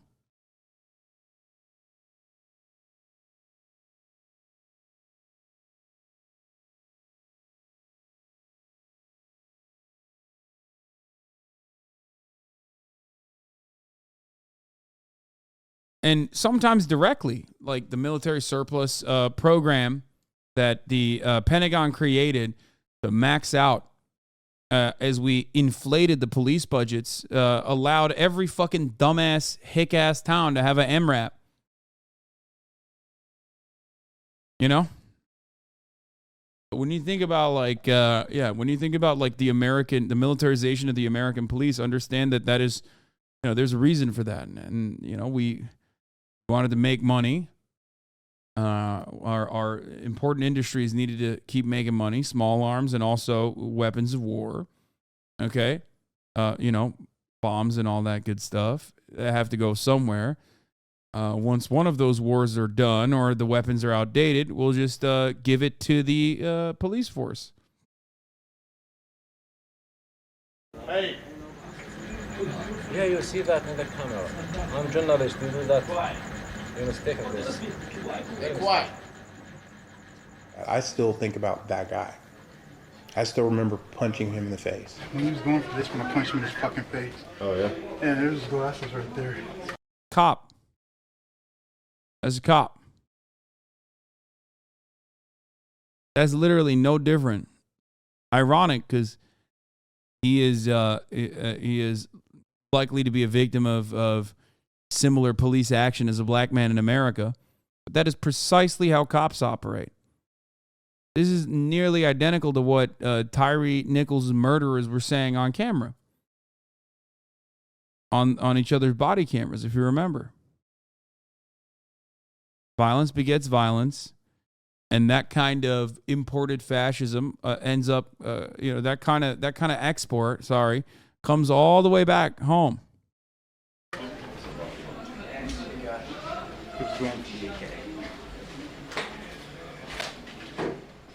If you look and you put yourself in their place, how would you feel if you had someone kicking in your door and you as the man want to protect your family and me coming through the door with bad intentions? Because the intel that I received told me you're a bad guy. Just shut your mouth when you're out. Just shut your mouth. Hey, shut up. Yeah, I know that. Shut up. Yeah. I'm always going to carry that. And I'm still working on that. Pick him up, he goes outside the wall. Just I told him shut your mouth. Yeah. Not trying to be contentious here. Genuinely curious if you can explain the phenomenon in which the soldiers more commonly feel remorse than the police, or at least that's what's portrayed in the media. I think by and large they don't. There's a lot of fucking vets who are like, there's varying degrees of veteran remorse. Some of it is basically about like I think some of it is literally just like remorse because you just feel like you thought you were doing the right thing against the enemy that you dehumanized, or that your spirit is dehumanized. But like a lot of veterans basically complain about the lack of funding in the military. You know what I mean? There's a lot of elements within the military that like they complain about with respect to just like how their personal safety was violated, right? And that's what gets them to start thinking about, for what reason did this happen to me? It's oftentimes like a very selfish way to start the process, and many of them do not engage in the introspection to recognize that lack of funding Pepela or lack of funding copium. Yeah, I mean that is literally where it comes from. Yes.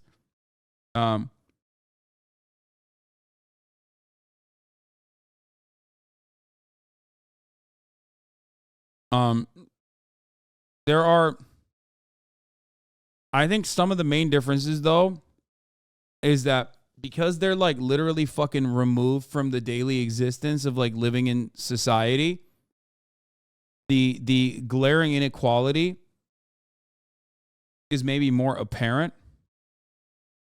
At least from what I've seen from the vets I've spoken to that are like, anti-war veterans now.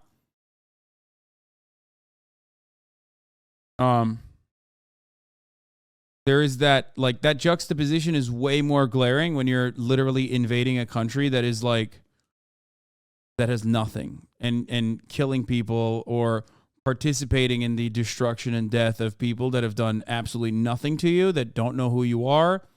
Whereas with American policing, white supremacist propaganda internally is, super commonplace.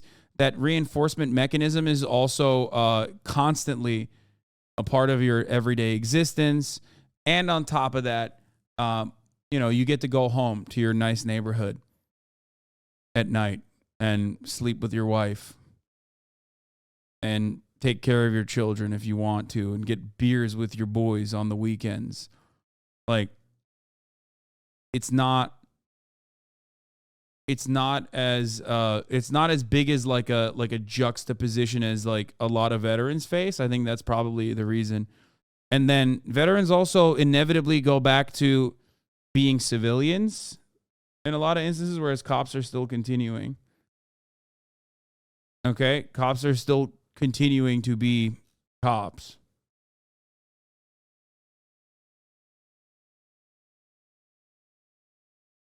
As an Iraqi, I know that guy is coming back to another AK to go kill Americans. And that's what they didn't get when they disrespected a man in his way in Iraq. It doesn't go away. They have no remorse to kill them when they came back in 2 wars. They were basically turning civilians into fighters. Yes, we talked about this a lot.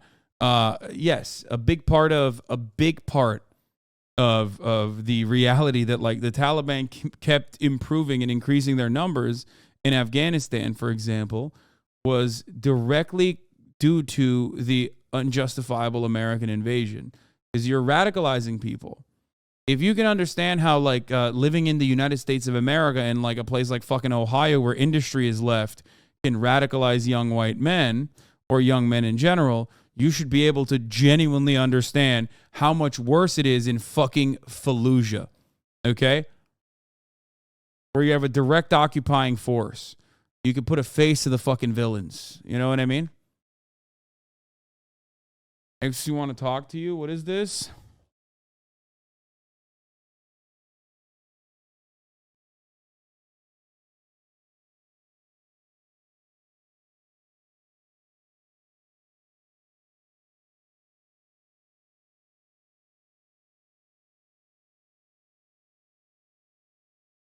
He wants me to talk to Train. He said Train is down to talk. Yeah, I told him around for a little. How long you think? I don't know. Fuck. No, I mean I'm down. I'm down to talk to Train. It doesn't bother me. But like I don't want to do it right now when I'm in the middle of this. You know what I mean? This is some serious shit.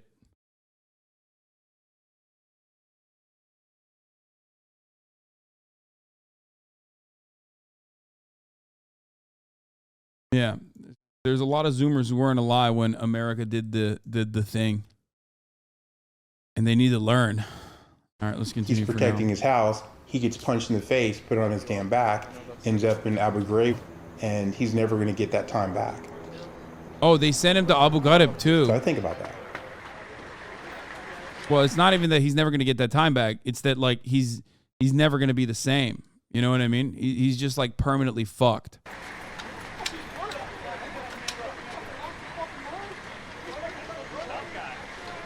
I don't feel like I'm defending my country anymore, and that kind of sucks. And that's the whole purpose when you're a kid to join the army. A lot of people feel it's like, you know, defend your country, but we're not defending our country anymore. I know we haven't defended our country in a while, but I didn't agree with the Iraq War when I went in. I went in for Afghanistan. I joined to go fight in the mountains. I wanted to fight I wanted to fight the Taliban. You know, unfortunately, once you join, you have no politics. You're property. You know, you go where they send you.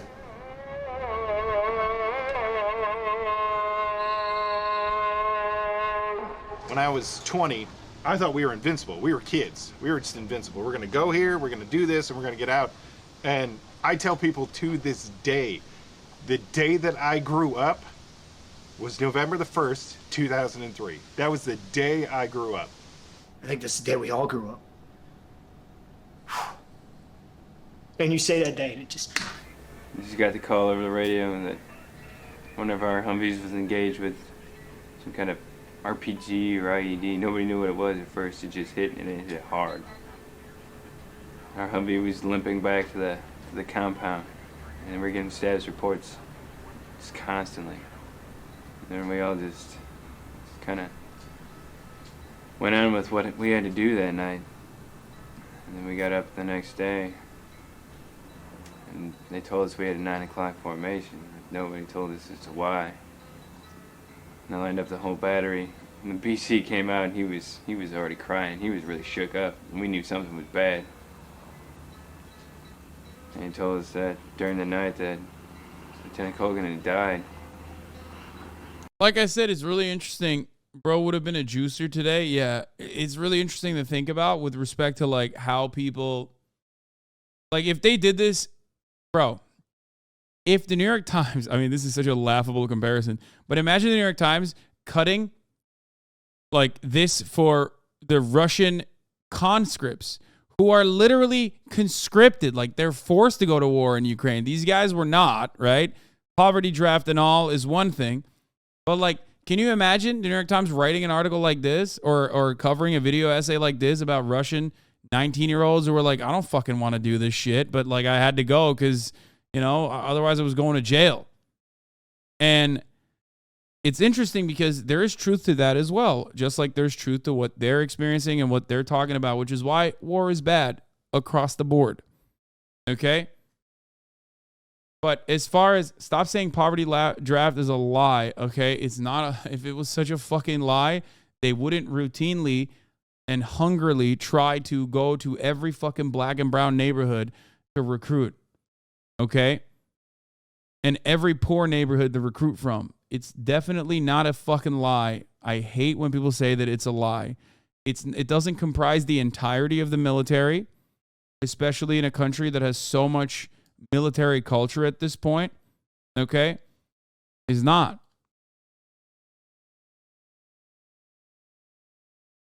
It's upward social mobility. It's the promise of upward social mobility that you get.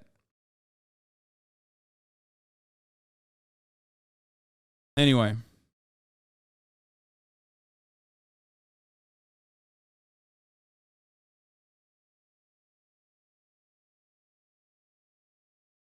Regardless.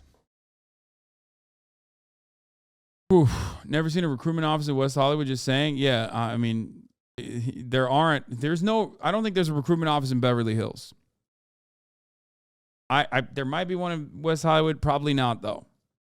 There isn't a recruitment office in Bel Air. They're not going to the fucking Bel Air High School. That's for the officers program. Okay? That's for the Navy officers program. That's so you can go to college and then, do the ROTC thing, then become an officer. Then you get to be protected from like all of the worst aspects of this. Beverly Hills has an Air Force recruitment center. Doubt it. Doubtful that it's as effective, rather. Sorry.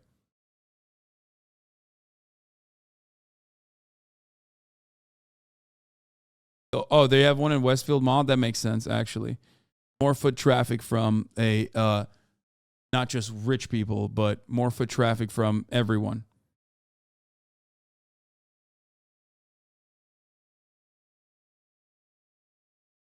But yeah, Air Force is also different. Again. And we haven't even touched CIA black sites or Guantanamo, Abu Ghraib, or a million other consequences of this useless evil war. Yeah. And everybody's heads just went down. You could hear the gasps and tears in a lot of people. I think most people really wanted to go out and just kill everybody after that. People talking shit on the Air Force by saying Chair Force, you'll be begging them the next time a balloon looks at you. True. People don't respect. People need to put respect on the Chair Force, okay? They are the slayers of balloons. Do you understand?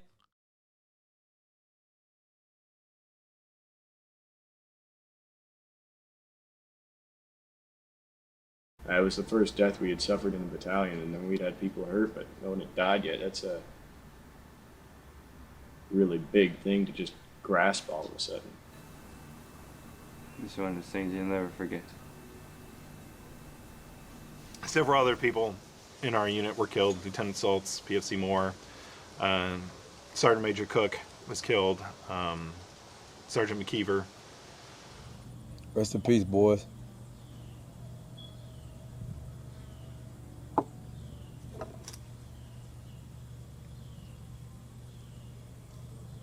All like talking about that shit.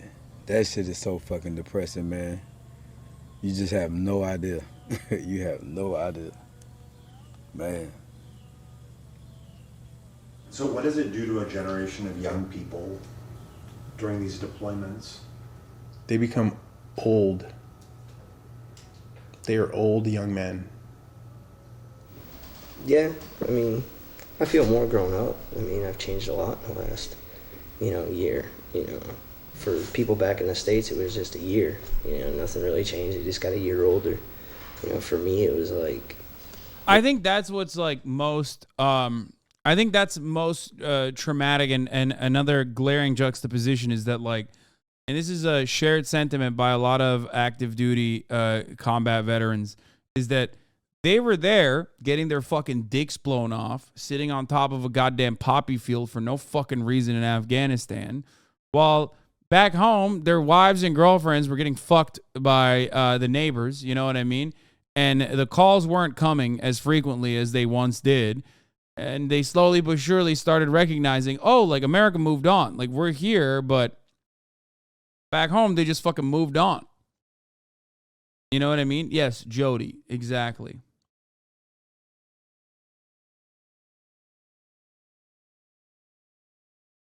Oh, they lost friends while the entire neighborhoods were leveled by radioactive metal or phosphorus. Brother, I'm not talking about that. Of course, you're telling me, okay, you're telling me personally, as someone who very much covers the other side, the real victims of war that never get this care or consideration most of the time. The one instance where we're talking about people who were brain broken by nonstop propaganda and at least recognize the severity of their actions. Like you're always going to run into me telling you that you're wrong if you have no interest in like someone who has done unspeakable awful things. Okay? As long as they recognize their wrongs and want to do better.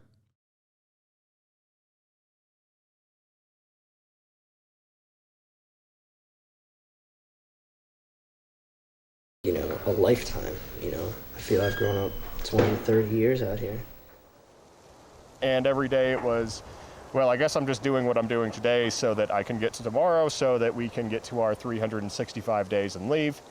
And then that changed. Then we stayed out there for a few more months. I think it was like 419 days that we were there.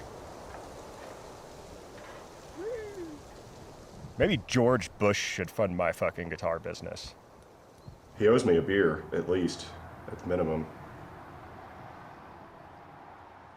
The Iraqis are probably wondering how in the hell are they supposed to believe in a system that we forced fed them when our system doesn't even work. Going back to George Floyd. 2 words, not okay. There's actually a picture of me in Time magazine with my knee on a suspected terrorist's chest. It wasn't on his carotid artery. It was across his chest. All these shootings, not okay. Oh my God. Liberalism is literally fucking just... Bro, really? Really, dude? Really? You're talking about fucking putting a knee on some dude's chest while he's in his own house, while you invaded his country, and then saying like, is he about to say like, oh, even we as like combat veterans like knew what the rules of engagement were? You know, these uncivilized freaks that we were fucking breaking into their doors. We treated them with more humanity than the police treat us. Like, come on, dog. It's literally the same. It's one in the fucking same. Okay? Like, what ethics are we talking about? There's no way. I hope he's not saying that. Oh, he's not. Okay, never mind. Okay. I'm so geared towards like, okay, he's literally comparing himself to fucking Derek Chauvin, which is an apt comparison. I am so fucking geared towards assuming the worst when I see shit like that on the New York Times. I'm sorry. I hear... No, he's saying he was... Or is he actually... Wait, hold on. Wait. I'm going to read this again. Yeah, he is saying that. He's saying, like, I did, better towards this guy who is a suspected terrorist than Derek Chauvin did to fucking George Floyd. Terrorists. With my knee. There's actually a picture of me. Okay. When our system doesn't even work. Going back to George Floyd. 2 words, not okay. I think he's saying both. Like, he's saying both are bad. He's saying what he did was wrong, while also simultaneously still saying, like, what he did was, like, still less wrong than what Derek Chauvin did to George Floyd. You know, a little bit of both. It's fine. I mean, he recognizes that he was doing that. And he's saying that he was praised and celebrated for it. Don't be a lib chatter right now, please. No, he is. He's saying that he was praised and on the cover of fucking Times magazine for what Derek Chauvin did to George Floyd in a very different way. All these shootings, not okay.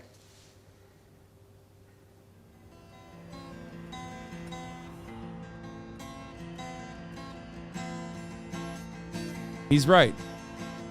My mom He's right. It is a part of the doesn't same system. like the Army too much because, I mean, took both her boys and we're over here. And, you know, she hates that, but she's very proud and nothing beats it. It's the greatest feeling in the world.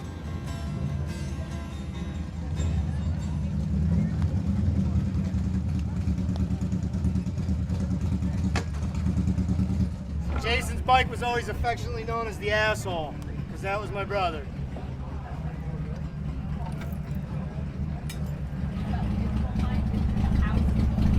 Fuck, I missed it.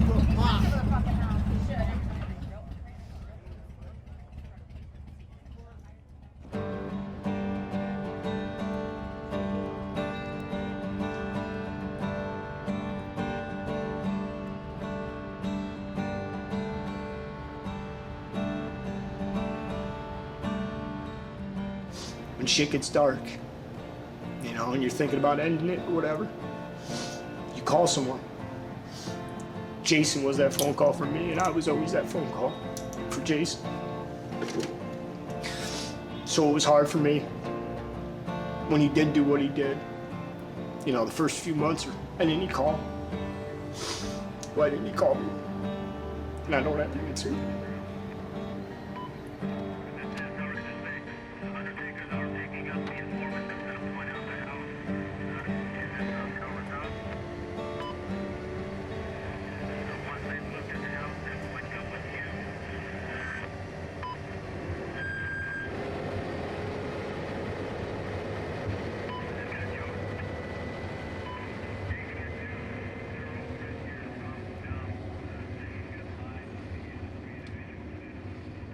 Yeah, I mean, look, ultimately, like just like white supremacy ends up hurting white people, American imperialism hurts those who are its, jackbooted thugs. Let's be real. Join because you're propagandized. You think it's like the right thing to do. You join because you're angry. All that, hopped up on machismo shit. Like, oh, they fucking hurt us. They hit us. They hit us on U.S. soil. How dare they? And then they just fucking use that anger that you feel to point you in a direction, whichever direction that they feel is the best for. HasanAbi killed that vet with his comments. Okay, shut the fuck up. Yeah, my 9/11 comments is what killed him. That's right.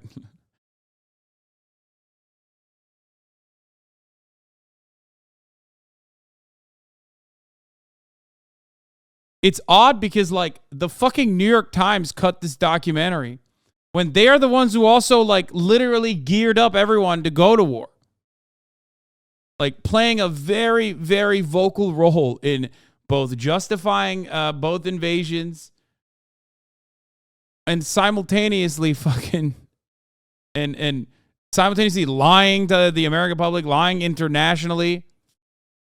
And now they're like, look how sad they are. It's like, yeah, bitch, you did it. Like, you played a role in it. You know what I mean? Played a significant role in it. Oh, here. Boy. I gotta pee. I'll be back in a second. But I gotta show you this one as well. This is the final thing. I believe that you helped the administration take us to like the most devastating mistake in foreign policy that we've made in like 100 years. But you seem lovely. You wrote an article. This is September 8th, 2011, right? This was the big article. It said, U.S. says Hussein intensifies quest for A-bomb parts. You mean Michael Gordon and I wrote an article? Sure. Front page of the New York Times next to a giant picture of Never Forget 9/11. It was right around the first, there it is, in memory of 9/11, front page.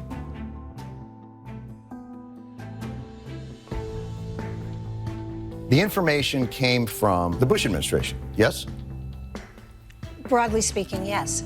John, were we not supposed to report what it was that had the community, the intelligence community, so nervous about Saddam? No, you should have reported it, though, in the context that this administration was very clearly pushing a narrative.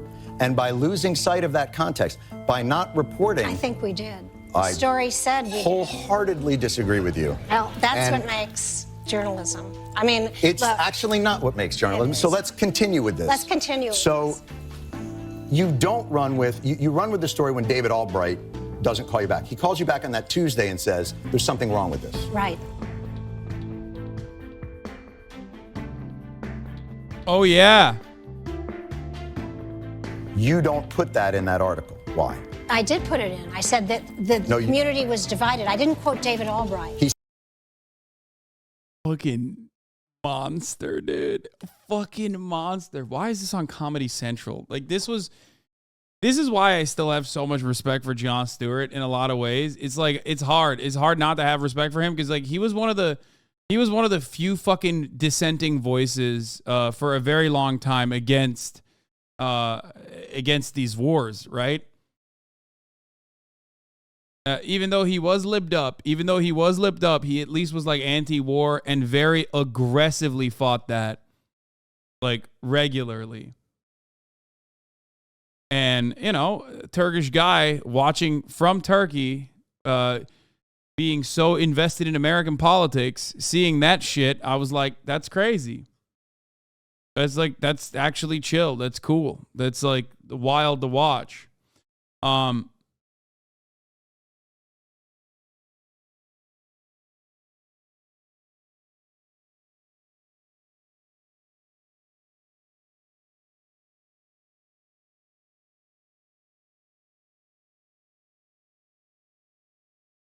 Not saying much. It's like a low bar to clear, but, you know, he cleared it at least. Can you articulate why so many left-wing people dislike Jon Stewart? I get that he's a bit of a lib, but I don't fully understand the dislike of him. Maybe a lot of leftists who used to be liberals back when Jon Stewart was like fucking roasting and toasting Tucker Carlson and all these other people are embarrassed about who they were, so they fucking hate him because he is like a mirror back into an old time. Like, they hate themselves for the opinions that they held back then. So that's why they shit on Jon Stewart, because they see him as a vehicle of like that liberalism that they themselves had internally. Also, his commentary is so fucking played out at this point. Like, the unfortunate reality is that he did not have like genuinely anti-capitalist convictions that started him. So because he doesn't have that materialist grounding, he just basically remained a liberal in a snapshot of like a bygone era. And when you're a liberal in a snapshot of a bygone era, there's a lot of stuff that you're not going to be able to see or even foresee.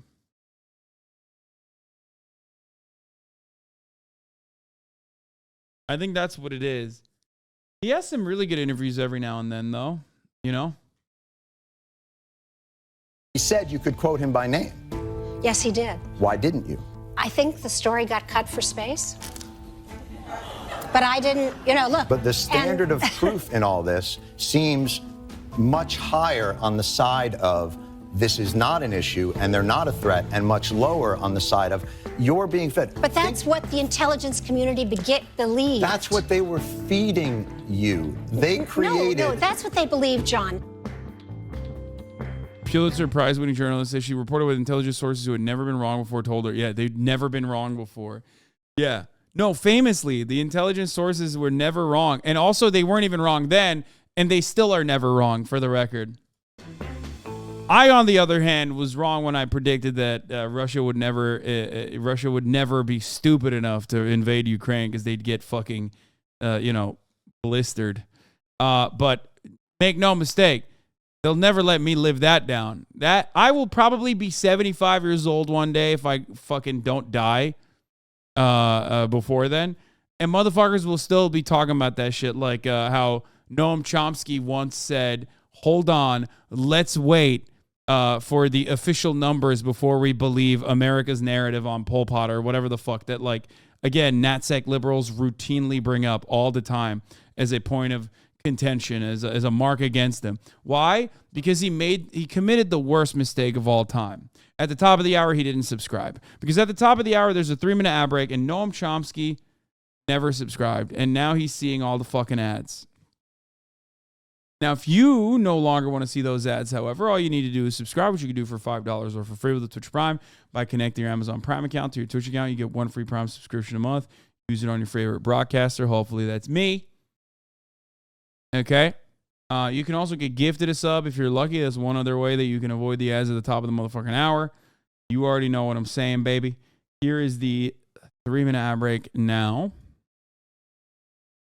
So, but as I was saying, Noam Chomsky did the one thing you're not supposed to fucking do. Okay? You're not supposed to ever do that. You're never supposed to speak out so viciously against American war propaganda. You do that, and they will try to ruin your life for the rest of your life. You are persona non grata. Okay? Festive Llama, thank you for the 5. Get the subs.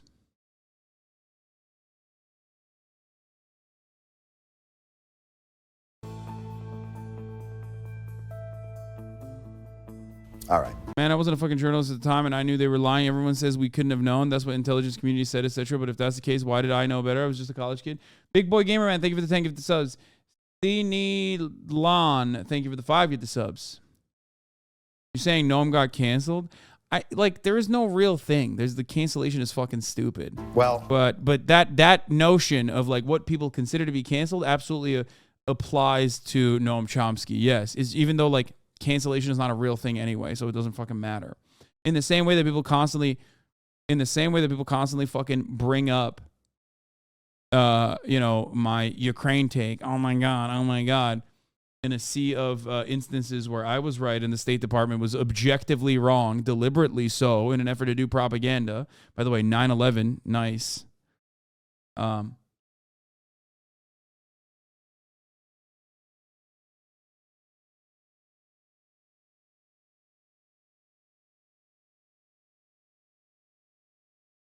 Canceling the most quoted man on earth. Yeah, I just, it's not real, but like, that doesn't stop people from attempting it.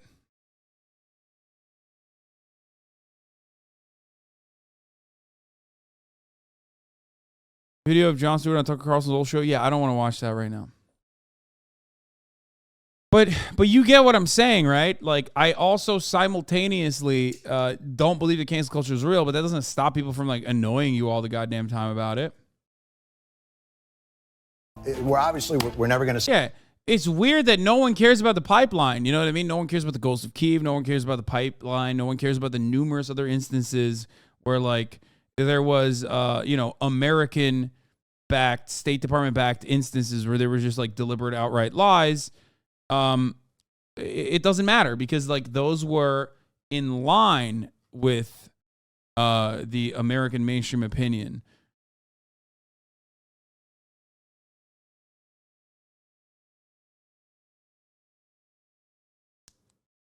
See eye to eye on it. I mean, I appreciate you coming on the program.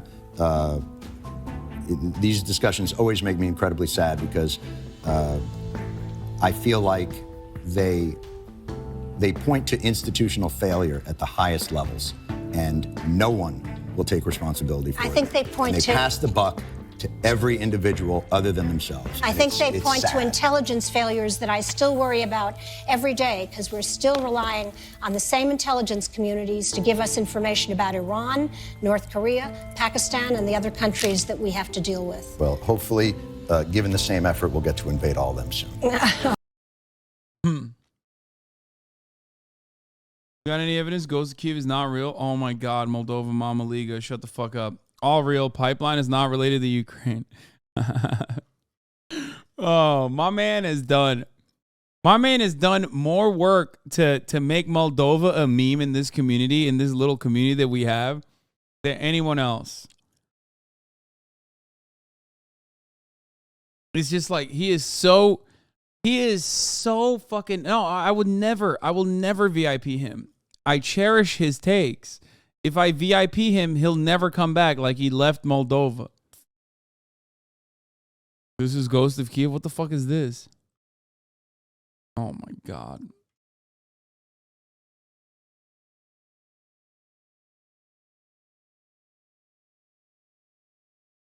So many people learned what Moldova is, first of all. Like, because of Moldova Mama Liga, there are hundreds of thousands of different people that join, click in and out of this fucking broadcast. Okay.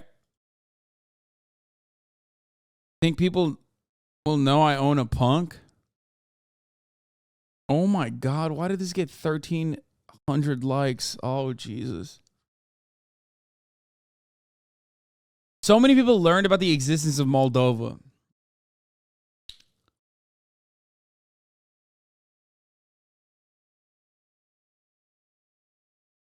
This is about to get serious in Moldova.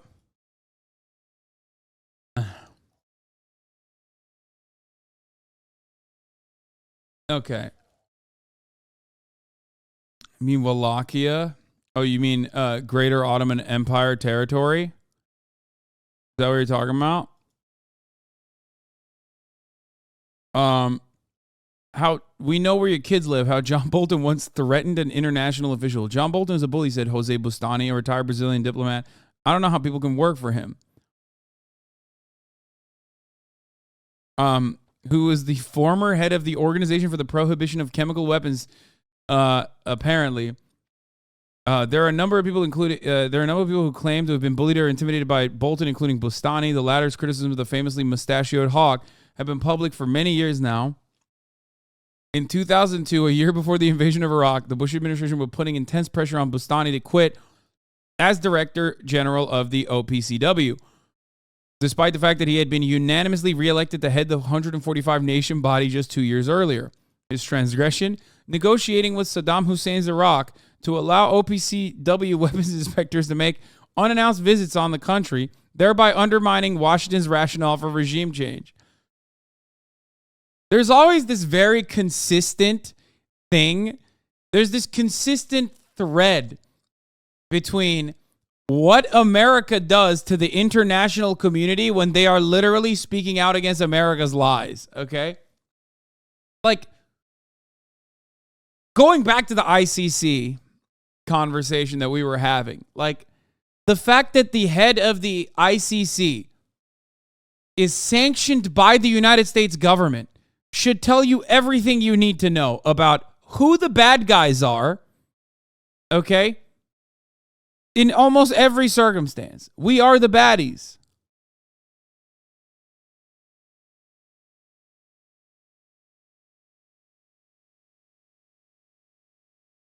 That's it. Oh, one last thing I want to talk about here. This is huge. LAUSD strike looms with districts still hopeful for resolution, but